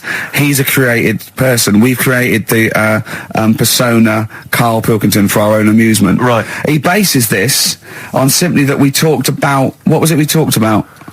The Chinese not aging well, and Right. he heard him talk about that on my DVD. But clearly I say, Karl, remember when you were talking about that? It's a news, or remember in the week, and so he thinks it's all scripted now. Imagine if this show was scripted. I'd be ashamed. Yeah. If this show was scripted, I would send back the BAFTAs for the actual shows we've written, and I would say... I'm having a go at Chris Campling. He's nice about our other work. He likes The Office, and he likes my stand-up and everything, and he likes the show, but he's saying, because we're not spontaneous, we scripted this and invented Karl. So he's like, we've invented another Gareth. If we had created Karl, I would not have squandered a character that good on this poxy radio station. Absolutely. Also, does he know that we spend about 3 months on half an hour script? So how long does 2 hours of drivel? But the main thing is, as if this could be scripted, it's dreadful. It's just shocking. Or maybe this is scripted. Hang on, you've lost me there. Let me just check the script. Maybe Chris Campling does not exist. Maybe I've made him up. I don't know what to believe.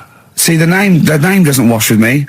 What was his name? Chris Campling. Sounds odd. That's something that I made up, isn't it? Campling's almost like a joke. It's almost like a gay name, isn't it? Oh, he's See, a Campling. So I think this is scripted. Yeah. I think I've probably made this whole link up, and Karl is a creation. Campling, that's not a real name. No. I made it up. I should have come up with something better. Yeah. Sorry.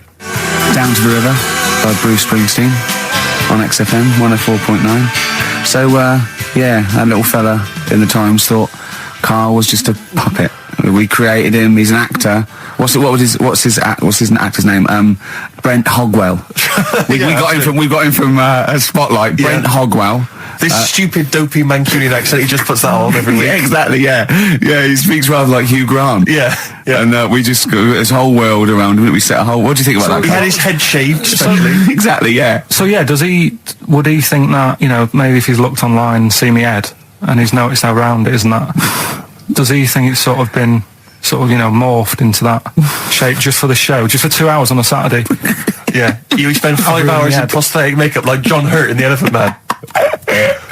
Everything about him was made up. Yeah. We created him, because I remember coming up with Auntie Nora. Oh, yeah. You said, Rick, we need another character. I said, what about giving him an Auntie Nora? Doesn't sound convincing, I said. Yeah, and you said, what is it about? I said, well, I don't know, she farted for 5 minutes and she's got a fanny like a split tennis ball. No one's going to believe that. Yeah. Oh, that brings us neatly. Well, let's put that to bed now. So, Chris Campling, honestly, we do not script this shambles of a show, and Karl Pilkington really is like this. If you want, you can meet him. I'd love to send Karl for a drink with Chris Campling. Can we do that? And then he'll eat his words. Chris, if you're listening, honestly, this isn't a stitch-up. As I say, I'm not having a go at you. It's a very well-written article. It's very, very fair. You're just complimenting on his grammar. Yeah. It's a very well-written article. No, I'm saying we're not having a go. You've typed that beautifully. It's not like he snagged us off. I would just love him to meet Karl Pilkington. People in the street come up to me and say, is Karl like that? And I so want them to meet him. Yeah. Or maybe he can send in, if he's online, he can send in 5 subjects for Karl to talk about that we couldn't possibly know about, just so he knows that we just really do throw things at Karl and that drivel comes out. Imagine if it was scripted. So wristbands work. I saw one in a shop window the other day which said stop child abuse, and I bought one obviously because a lot of people say, does it make a difference? But it was only £1, and I'd only spent it on kiddie porn. So, I think I'd make a little difference there in a small way. On a serious note, though, I like the idea that child abuse. If you're a paedophile and you're walking along the street in your Mac, right? You got a puppy in one hand, a bag of sweets in the other, and you see this wristband, and you go, "Oh, stop it." Oh, okay then. Yeah, I hadn't thought before. That's made me think. Okay, fair enough. Yeah. I won't be doing that again. Yeah, he was hanging around in Topshop for unsavoury reasons.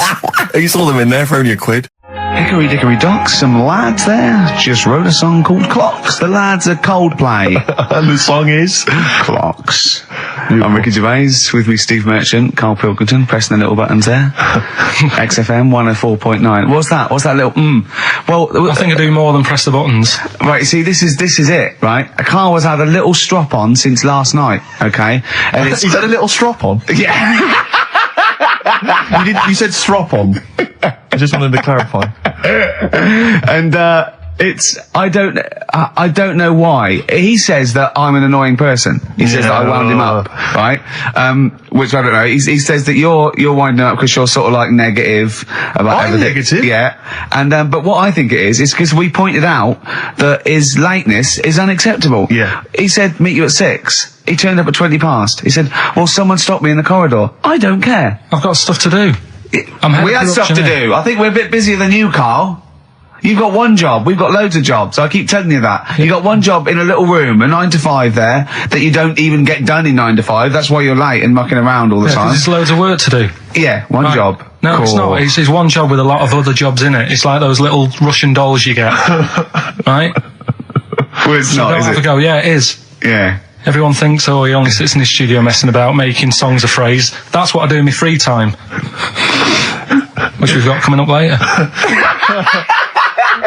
Super slick. I still think 20 minutes late is an outrage. Though, Yeah, Karl. 20 minutes late is... Yeah, but I didn't say bang on 6. I you said said around 6. 6. No, you didn't. You said 6, which means 6. Well, it doesn't. Wait, sorry, it doesn't. If it was a newsreader, I'd say, yeah, you've got to be on time. Do you know what I mean? If it was a 6 o'clock news, I wouldn't want to be late. But it's the fact that I said to you, I'm busy, I've got stuff to do. No, you didn't say that. You said 6 o'clock to sort out tomorrow's show. I didn't. I know what I said. So Yeah, well, You don't, because I remember you sent me a text. You didn't even. It wasn't even a phone call. You didn't even have the politeness to call. Stephen has stitched him up by Was it being a text? little bit more Busy. precise than him. It was a text, and it said, "See you around 6 tomorrow?" Question mark. Around. You just said it. Well, Around yeah, but 6. that doesn't count. That doesn't mean anything. Well, yeah, no, he does. What? So that? All right, You Rick. told me he said 6. Well, he did. I'm paraphrasing. 6 o'clock, Rick. To me, even if it was around 6 o'clock, that would be 5 to 6 or 5 past 6. It would not be 20 minutes after the event, because that is late. Well. Well, you've got nothing. You see, you haven't even got an excuse. Yeah, but then I turned up, right, and I said, right, well, let's not argue about this. Let's come up with some good new features, because we've been in Cheapest Chimps. That's gone today. Good news. He never liked Cheapest Chimps, Karl, did he? Right, you never liked it. Do you know what? Do you know who's took it further? on. Donald McIntyre. What? He's doing a programme, Cheapest Chimps. No, he's not. doing It's a a channel. Well, we'll see. Again, I'll prove you right. Again, He's Prove you wrong. not. He's not doing a program Cheapest Chimps, is he? Yes. He's not. What do you mean?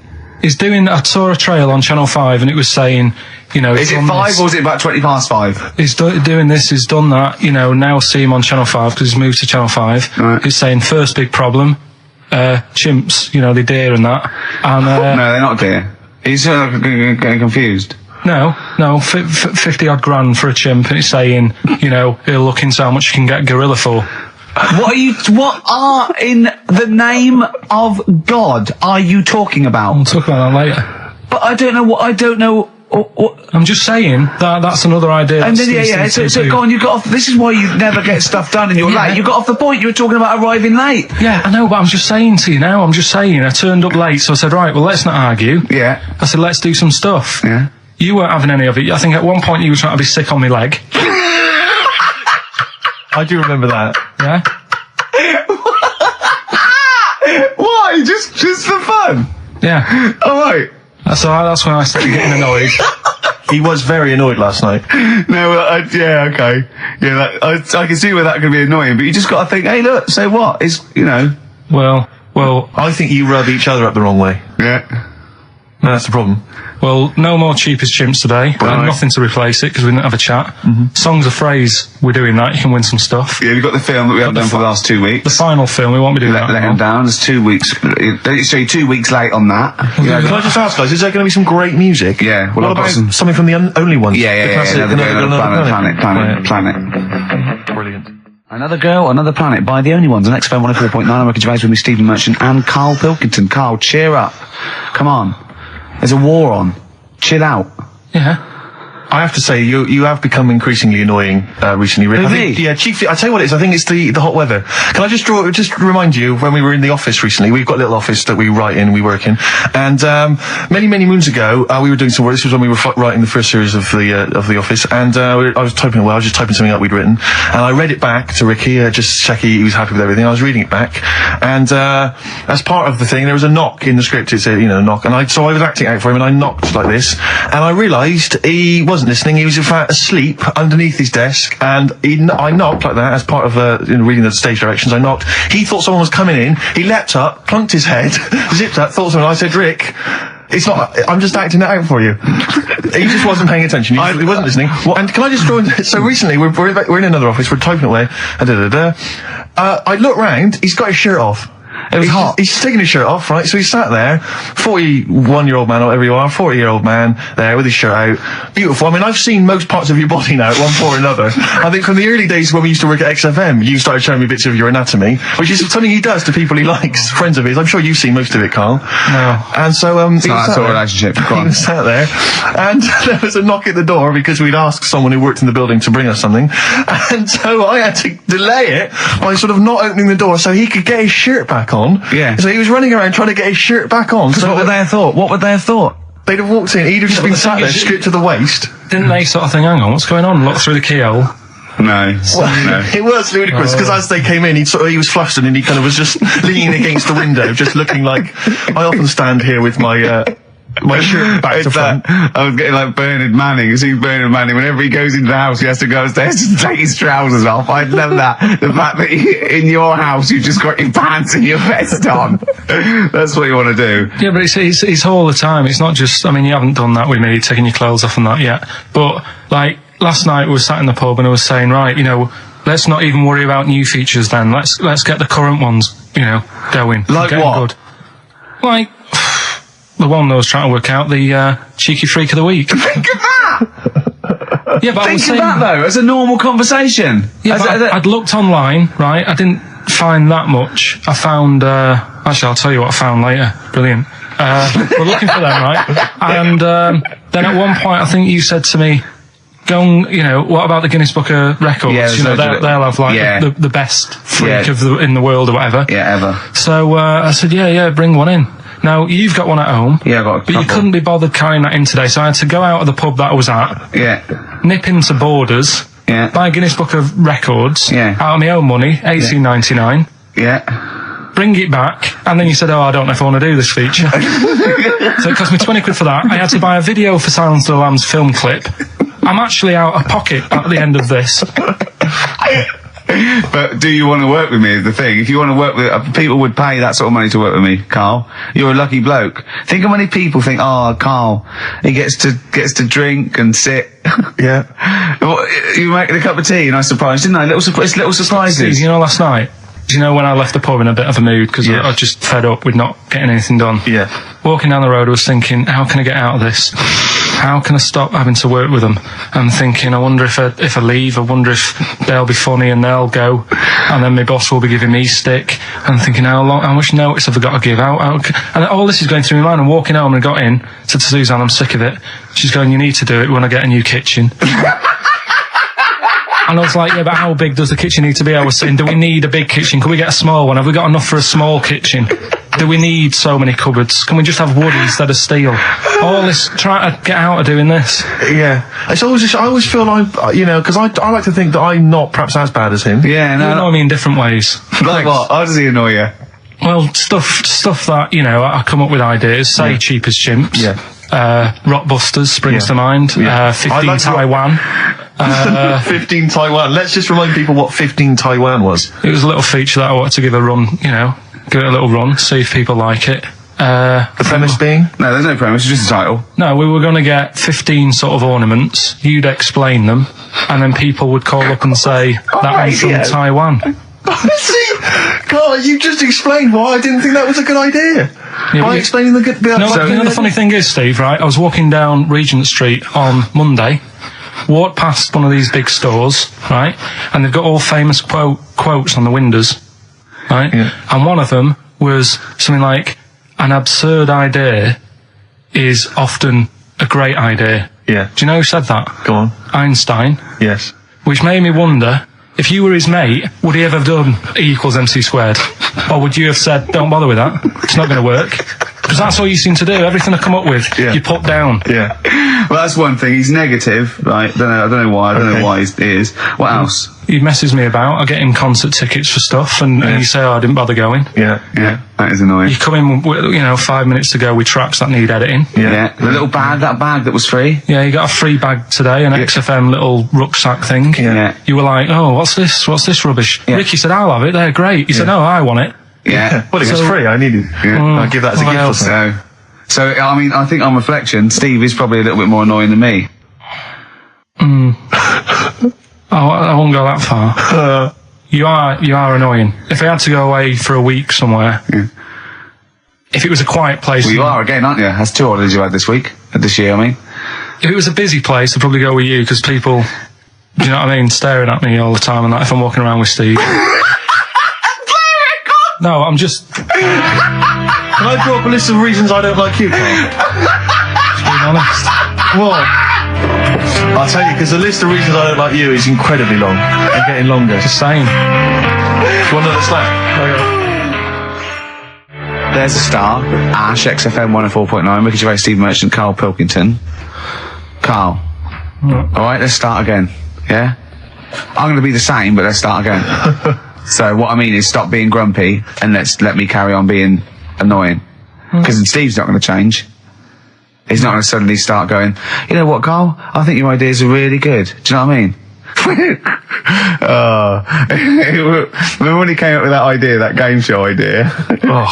And you went, well, it's not an idea, Carl. And he came to me, he said, I've had it with Steve. What's it? He went, how did The Office ever get on telly? Well, what was the idea again, in summary? I don't want to talk about it on air because someone will nick it. No, they won't. They will. Donald McIntyre's already got Cheap as Chimps. I bet they're in the making of Rockbusters as we speak. Yeah. So I'm not going to tell you any more about it. Bob Holness is probably nicking that idea. Exactly. Well, cheeky little... Right. Song's a phrase coming soon. Is it? Yeah, what is it this week? What's the phrase? We're, remember the story I told you ages ago about my neighbour having a horse in their house? Oh, yeah. Having a horse. What's happened with that? Lenny Henry doing it as a series? So, and people nicking your ideas left, right and centre? Well, that's the phrase we'll be using anyway. What? My neighbour had a horse in her house. How many words is that? 6. My neighbour had... So, there's no grammar either. My neighbour had horse in the house. My neighbour had horse in house. What is the phrase? My neighbour had a horse in her house. Are there any prepositions? Are there any prepositions in this sentence? Look, don't judge it beforehand. You see, I'm turning over a new leaf. I think this is a great idea. I think Carl's a genius, and I look forward to hearing this enormously. Yeah, okay. And I won't be sick on your leg, or squeeze your head, or make you jump when you're making a cup of tea. Just looking through the Guinness That's still the funniest thing, isn't it? Squeaking at someone when they got a cup of tea.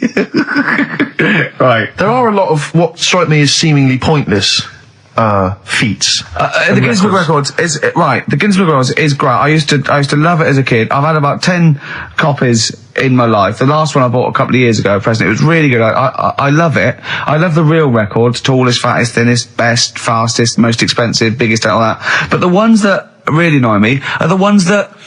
The reason these people are in there for it are the only people that tried. What? Yeah. Balancing the milk bottle on your head. Most watches eaten. I just found that one. Kim Sung-do from South Korea ate 5 watches, the entire watch with the exception of the wristband, in a time of 1 hour 34 minutes. What do you make of that, Carl? Made him regular. Come on. How did they time him? Most live rattlesnakes held in the mouth. 8 live rattlesnakes held by, it just says an idiot. Yeah, this gives me an idea, Carl. Talking of idiots. Do you want to get into Guinness Book Records? No. Carl, come on, that'd be brilliant. There's things in there that are just absolutely anyone could do. Like that one in Big Brother, I was watching it, and it was balancing sugar lumps. I want to go. How many people try that? If there's schools around Britain going, listen, we've got to get in the sugar lump award. It's grassroots level. There's not enough kids balancing sugar lumps. How can we compete in the world market? I was looking at it last night, and there was one about the farthest that a dog swam.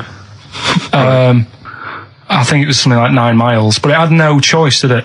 You know what I mean? He took it out to the Atlantic or something, and so he didn't want to do it. Threw it in the water. Yeah. So it's not alright to put it in a bin bag and chuck it in a canal, but, it's for a world record.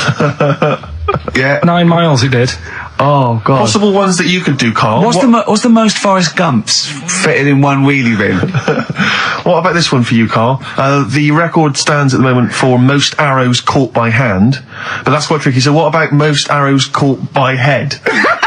Yeah. And you would just fire arrows at your head? They wouldn't, it would just skim off him. Do you think so? Yeah, the roundness, it would never actually get any sort of, connection. Fastest human crab? Could you do that? I'll do that. Can you form the crab? Can you do that? What's that? It's just like go bending over backwards and can't running. do that. No? Right, what about, what would you be good at? what about hamburger stuffing? Oh, right, Carl. Alright. In the mouth, you mean? Well, it says the record for stuffing the most regulation-sized hamburgers, including buns, in the mouth at one time is how many?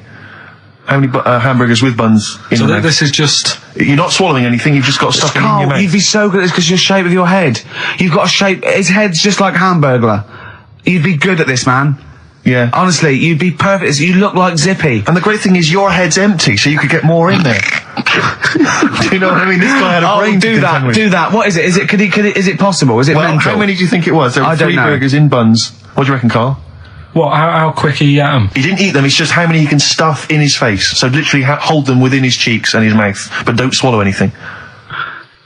So what, how many burgers? How many burgers did he manage to get into his face?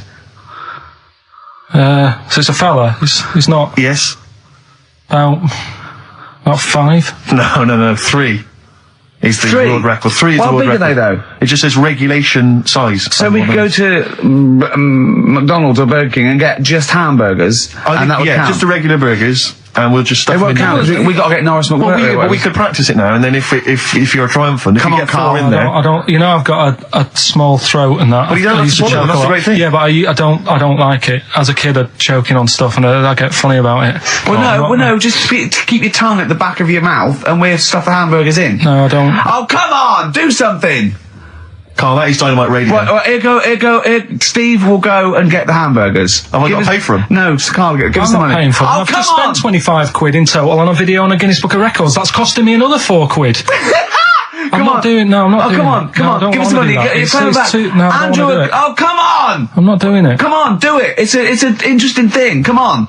You could be in the Guinness Book of Records, Carl. No, leave it. See if we can. Oh, please, phone in if you want Carl No. to eat burgers. You don't have to swallow them. You can spit it all out. You can be sick on my leg after. Oh, come on. No, I don't like the stretching thing either. Don't stretch it. It will stretch. I'll be like the little bloody dog on the Winston Churchill ad. Don't swear. Well, I'm just saying, on though, air. I know, but we it's like- apologise to the radio authority. Carl is not only swearing, but he's refusing to do things we come up with. But the radio authority will be happy with me stuffing 3 burgers in my face. God, I'm not doing it. Yeah, we will. No, we'll go. leave it. Yeah, I'll give you the money. Will we do songs of phrase or something? No, let's do No, right, play a record. Play a record. He's gonna go. You're gonna do it, Carl, or you're fired. No, actually, he wants that. No, you're gonna do it. Do it. Please do it. It'd be great. Honestly, please do it. How about chicken McNuggets? Meet halfway. No, there's no record for Chicken McNuggets. Well. Mental. So I'm not doing this, Steve. So. You are.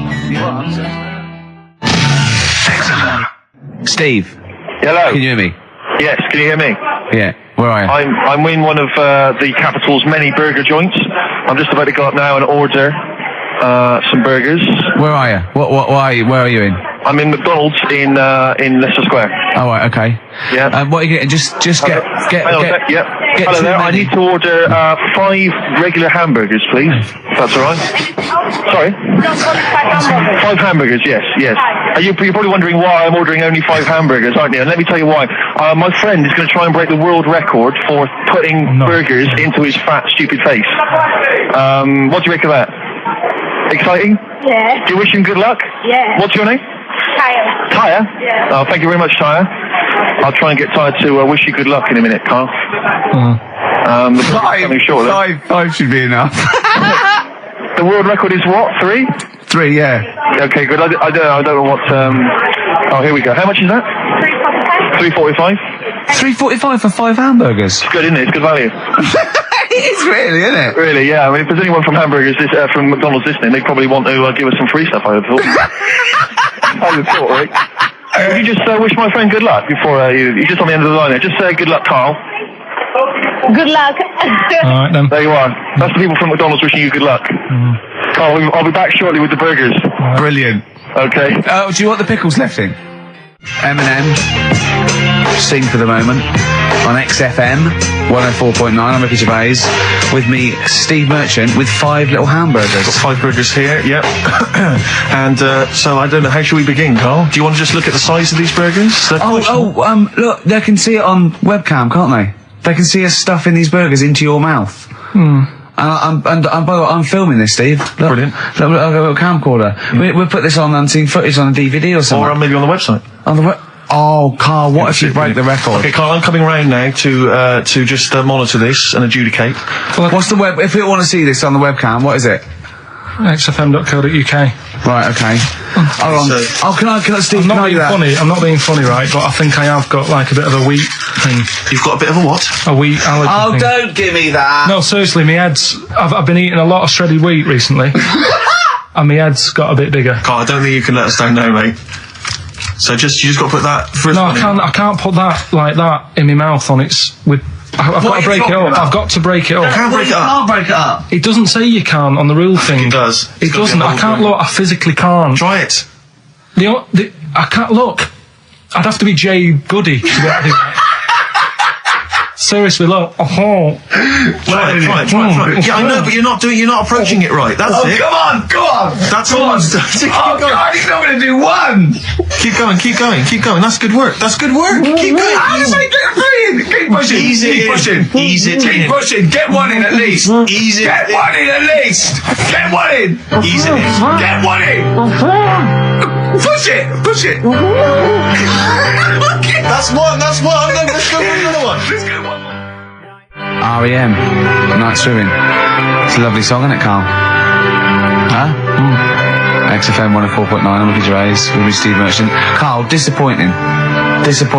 You couldn't even get one whole burger in your mouth. I did kind of. Yeah, but there was a bit sticking out. It just looked messy. There was But you were saying about putting it in whole, and I don't think that's the rule. Okay. It's like you get more in a suitcase if you put things in properly. So you don't just get all your clothes and chuck them in. So it's about, I reckon you've got to rip it up a bit. Okay, do that then. See how many you can get in. You've got to get in 2. No, just one. No. Well, it's three. Pack it in. What do you do? Pack your cheeks first. Honestly, Steve, my head is swelling a bit because I have got a wheat thing, a wheat allergy. That'd be good. There'd be more room. Right. Okay. Look, Carl is now just sticking it in his cheek. Yeah. Don't eat any. You can't swallow any. It's like a hamster. You got to work it like a hamster. Yeah. Stick it in. Come on. He looks like Marlon Brando in The Godfather. Come on. Don't lose any yet. Right. Pack it in, then use your fingers to pack it in. Come on. Wedge it in. Like you're grouting the bath. I can't do this either.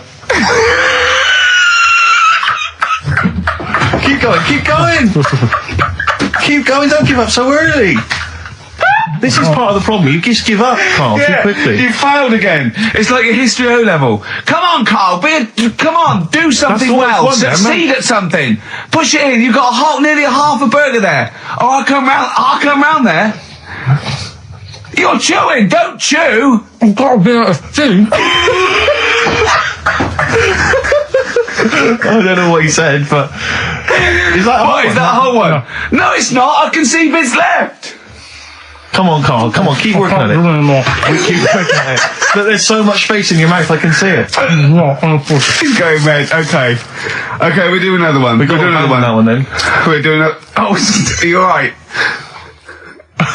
Are you going to be sick? Are you alright? Alright. Oh God, should we play a record? He's making my eyes water now. Okay, I'll find a different one for you. Find a different one for What him. about most grapes eaten in 3 minutes? I'll go. Do you want to do that? Grapes are easy, aren't they? That's easy. Great. Come on, grapes are easy. You sing from Jesse Mailing, that's called Wendy.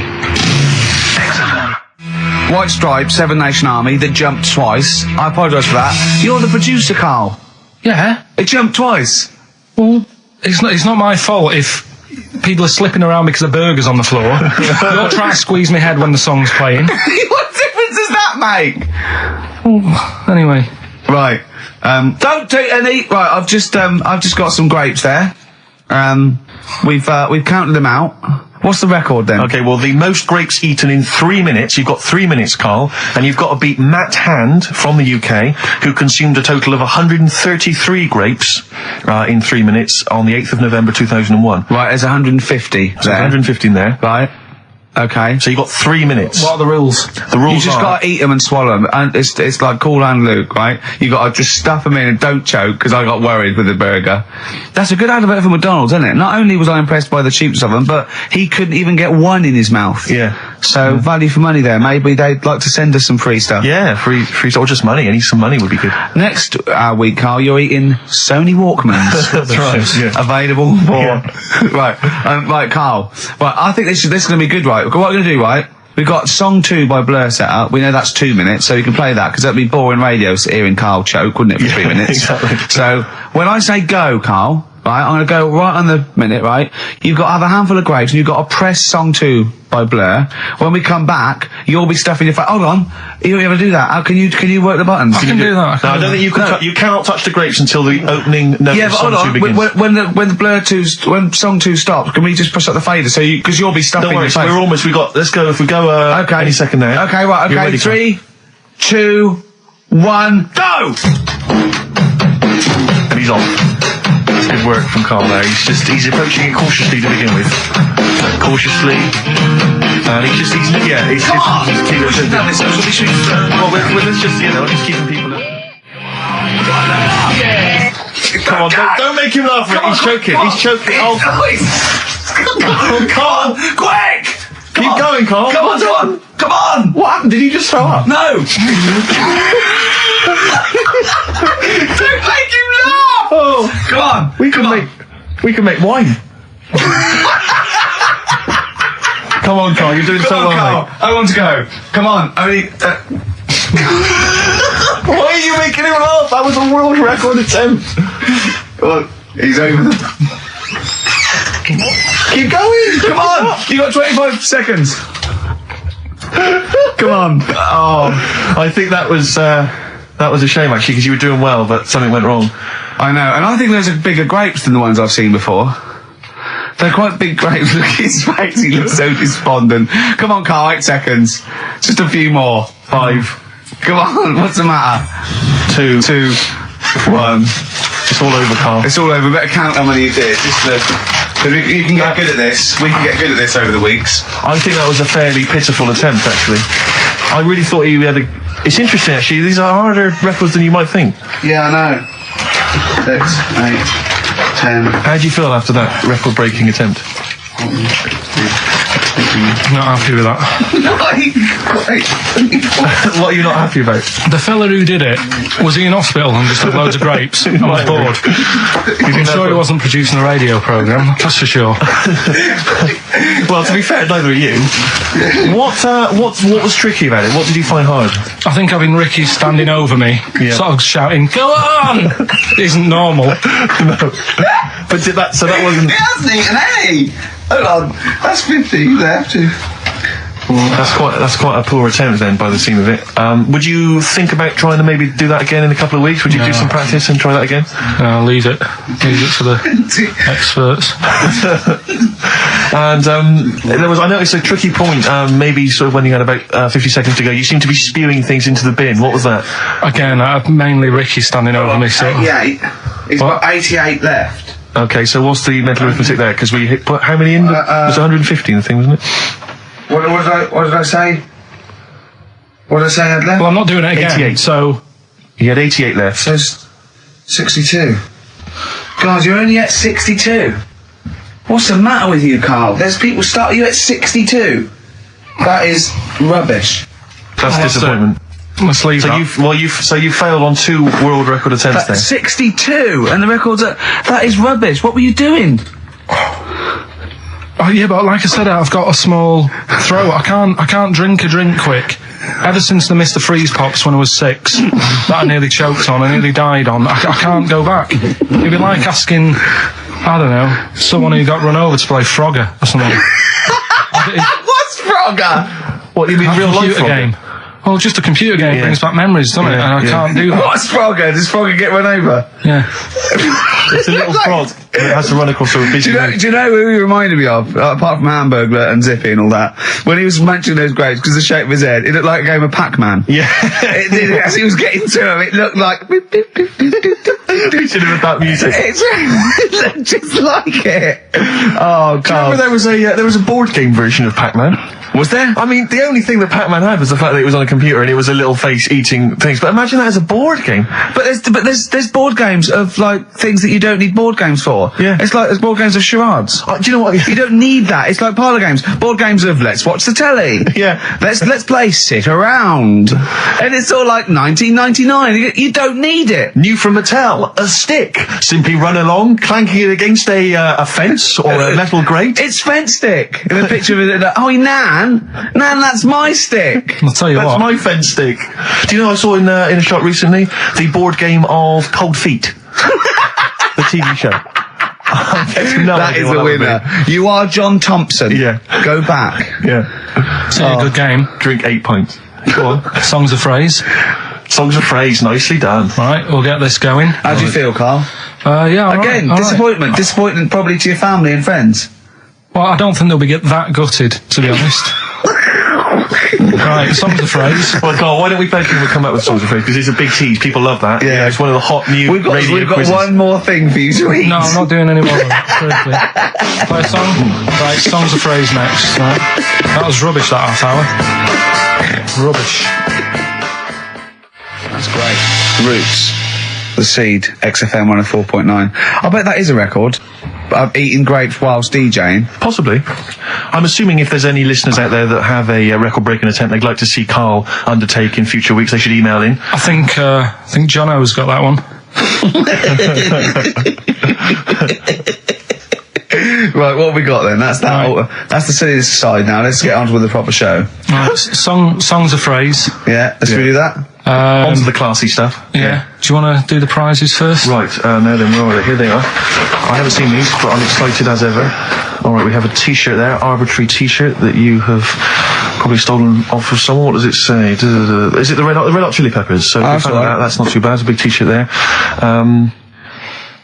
On DVD, this should you be giving this away? This looks like it's the film Don't Say a Word. Yeah. And it's it doesn't have all the proper packaging. It's literally the disc, the DVD disc, just loose.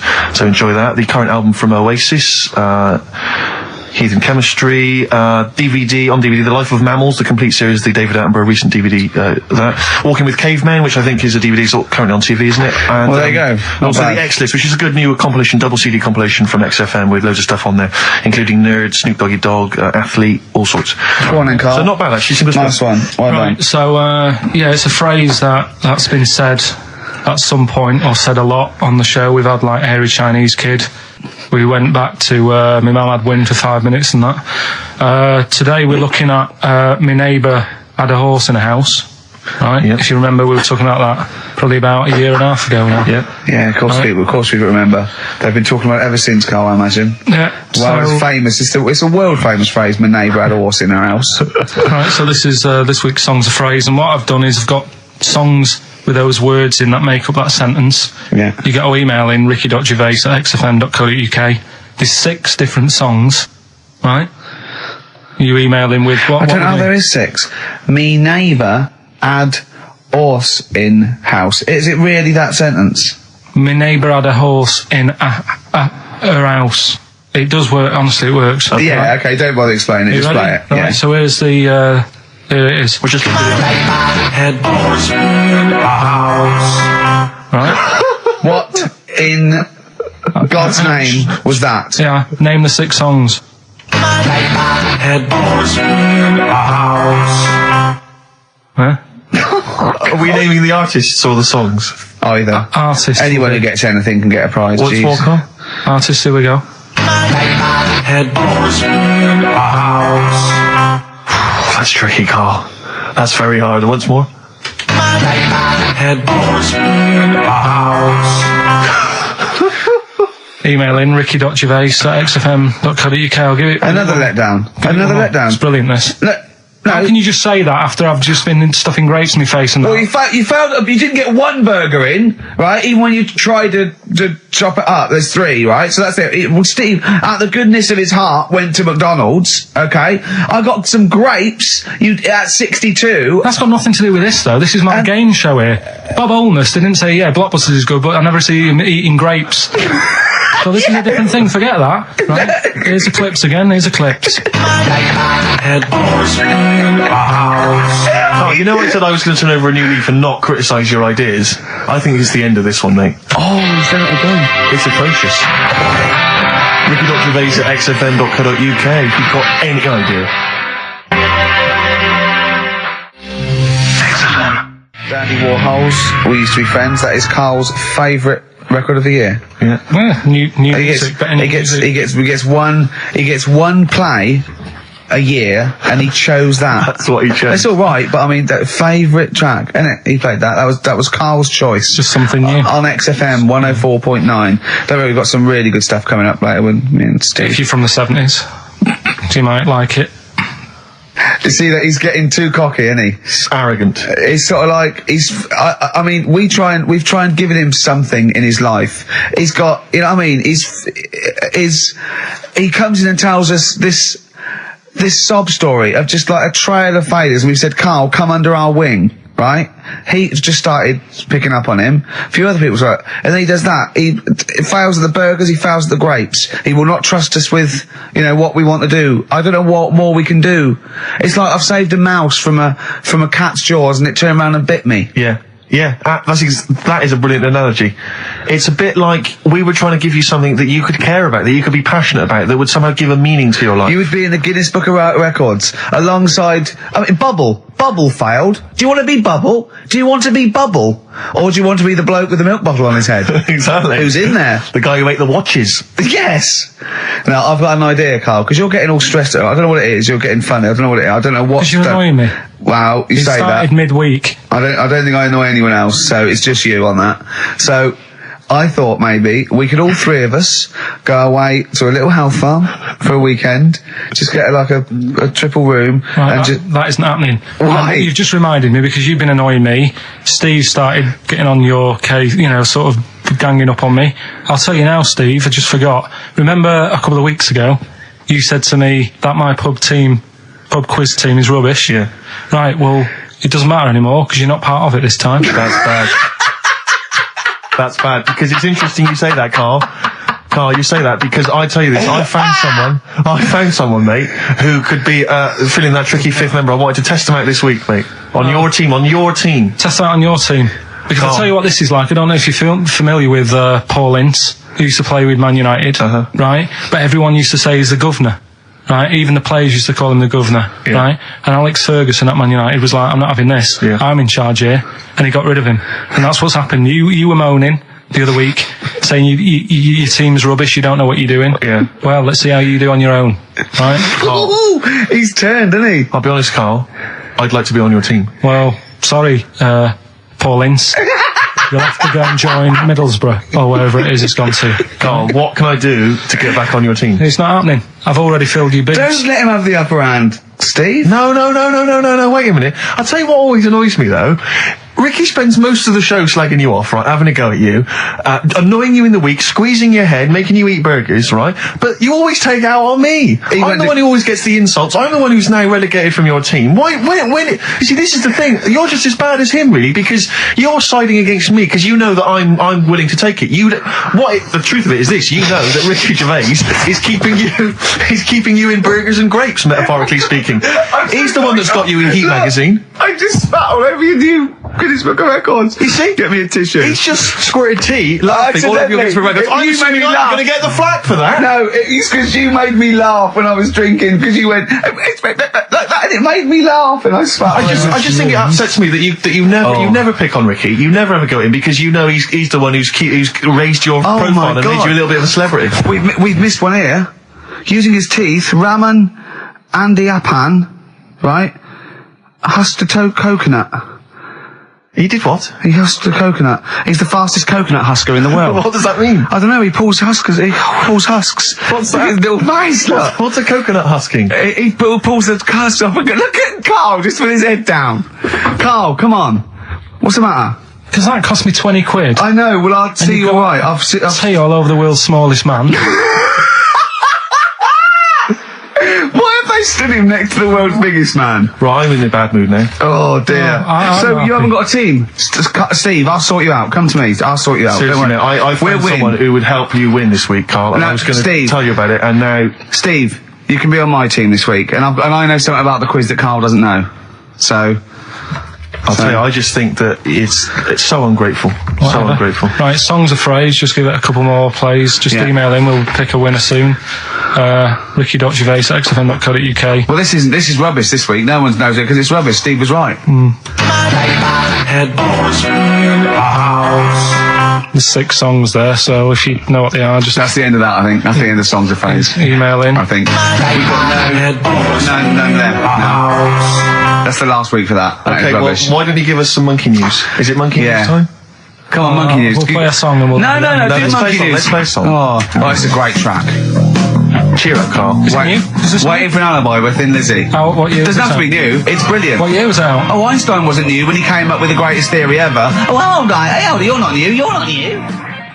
Waiting for an Alibi by Thin Lizzy on XFM 104.9. Right, okay, this is, with all the trauma in the world, I thought we'd come on a little bit, and he's just brought it right down, little mank twat, whinging. No, but I mean, do you know what I mean? He's had a go at you, he's thrown you off his team. I'm devastated by that. That was the one thing I was looking forward to this week. To be fair, you were looking forward to telling him you were taking over the team, so it's sort of poetic justice. It has blown up in your face, to be fair. True, I was trying to squeeze him out of his own company. Yeah, you were going to try and get him out of his team. Yeah, well, it was a hostile takeover, and they clubbed together. To be honest with you, there's normally 3 regulars on his team. I got 2 of them on my side, one of which is his girlfriend. So I only had to work on him to try and get him to resign, and we'd have been away.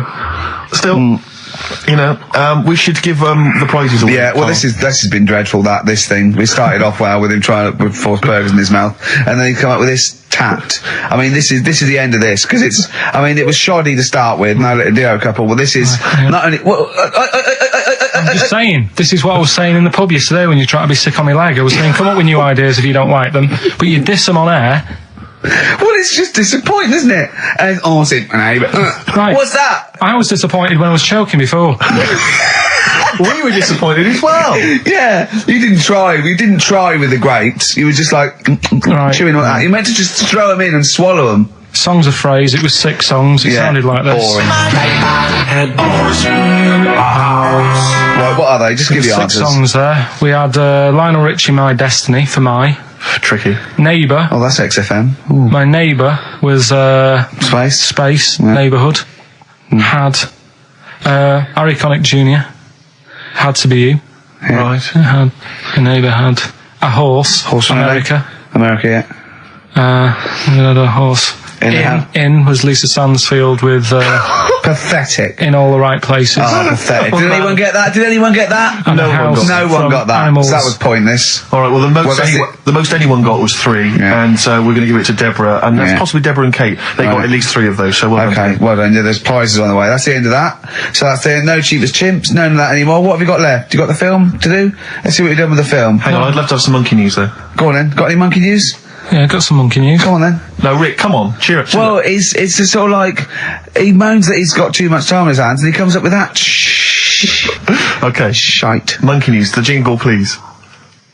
Oh, chimpanzee, that monkey news. Okay, There's excellent. been quite a lot of stuff going on. There was a few bits in that Guinness Book of Records book that cost me 20 quid. Yeah, well, that's not news, is it? They printed that probably last September. No, so that's there's one in there. new music, new monkey news from last September. You're a lord. Come on. Waster. Please, Ricky, monkey news. Right, there was this monkey in a zoo in Brazil. Right. And this little man monkey, little woman monkey, and You're a scientist, aren't you? Go on. and they said the people in charge were like, "Oh, wouldn't it be good if they had kids?" Brilliant. Right? So anyway, the chimps used to stand sort of, you know, they'd have their little caves each, and used to sort of lean on the fence having a bit of a chat and stuff with each other. Right? With a chat, go on. Well, you know, gossiping, gossiping. The equivalent sort of thing. Yeah. So anyway, they were getting on a storm, and like the zookeepers were like, Can you hear that, cheapest chimps this week? I thought it was fascinating. Yeah, just gossiping, I understand. What's any monkey news? I don't know, let's tune in. What was monkey news this week? Come on. It was from last September. so they were there was, you know, stood there having a chat, and the zookeepers were like, I wonder if they're ever gonna, you know, have kids and that. Yeah. Anyway, it went on for ages, you know, this just chatting, no sort of action.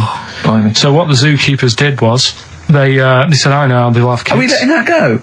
They were just chatting. Are we just letting that go? We're letting it You know go. what I mean? Just doing whatever monkeys do. Okay. Right? So the zookeepers were like, yeah, I wonder when they're gonna, you know, have some kids. Yeah. Anyway, what they decided to do, to sort of do to egg them on, Yeah. bought one of them a suit, one a wedding dress. Right. Keep going. No, I'm not having Shut up, Gervais. Fade him down if he's going to interrupt. I want to hear the rest of this. They got married. So they got married? Yeah, they got married. Right. What? That's the end of it. This is why I don't. Right. That's the end of monkey news. That's the end of monkey news. Don't do that again. You've got no features left. Why don't you like that? Well, it's not a story. It's about two chimps chatting, which doesn't happen. The zookeeper's going, well, I wonder if they're going to ever have kids. Egg them on. They got married. That's the end of the story. What are you talking about? Hang on, just calm down. Let me just check that you didn't make a mistake there and didn't lose out. What do you mean you didn't make a mistake? Wait a minute, he may have just left out a fundamental piece of information. What, the story? That would have made it into a story. Right. Let me just check the facts. So they bought them wedding outfits. They were married. Did they propose to each other, or were they just forcibly Don't married? encourage him. Just forced onto And it. then what was the outcome? Once they got married, what happened? They fell in love? Yeah. What? Whoa. It's not a marriage, Carl. Be quiet. It's not a real marriage. I don't know what you've got in your head. It's like the head of Homer Simpson. I'd go in there and there'd be a wedding reception and there'd be a couple of fights and they'd be talking about stuff. They got married. They fell in love. Did they have children? They're not back off the honeymoon yet. Play a record. You got no features left. You got one feature left and come back to the film. You and the Satisfaction, new single. Yeah, XFM, quick, play it. Right, we've waited 3 weeks. We are going to play it. I don't care whether we're late. We were late in because there was news. So, play it. Which film are you in this week? Looking at Silence of the Lambs. Right, play it. Just play it. Have we got a question? Well, come No, on, who the question cares? after. Who cares? Should Carl carry on? Play it. Right, Silence of the Lambs. The bit where Jodie Foster is having a chat. Good evening, Clarice. Alright.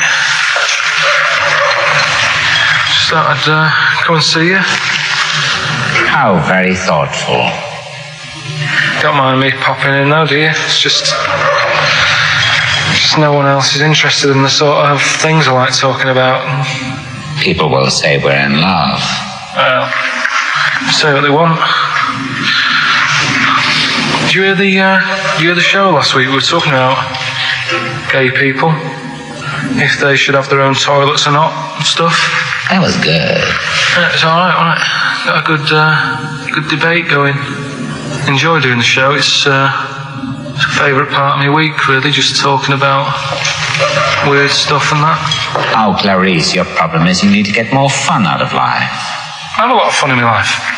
You know, come and see you and spend a lot of time on the internet looking up weird stuff. We're reading something about a hairy Chinese kid. There's another thing, there's a fella who, no arms and legs, is known as a pillar man. Everything you need to find him is right there in those pages. Bizarre magazine. Yeah, I get this.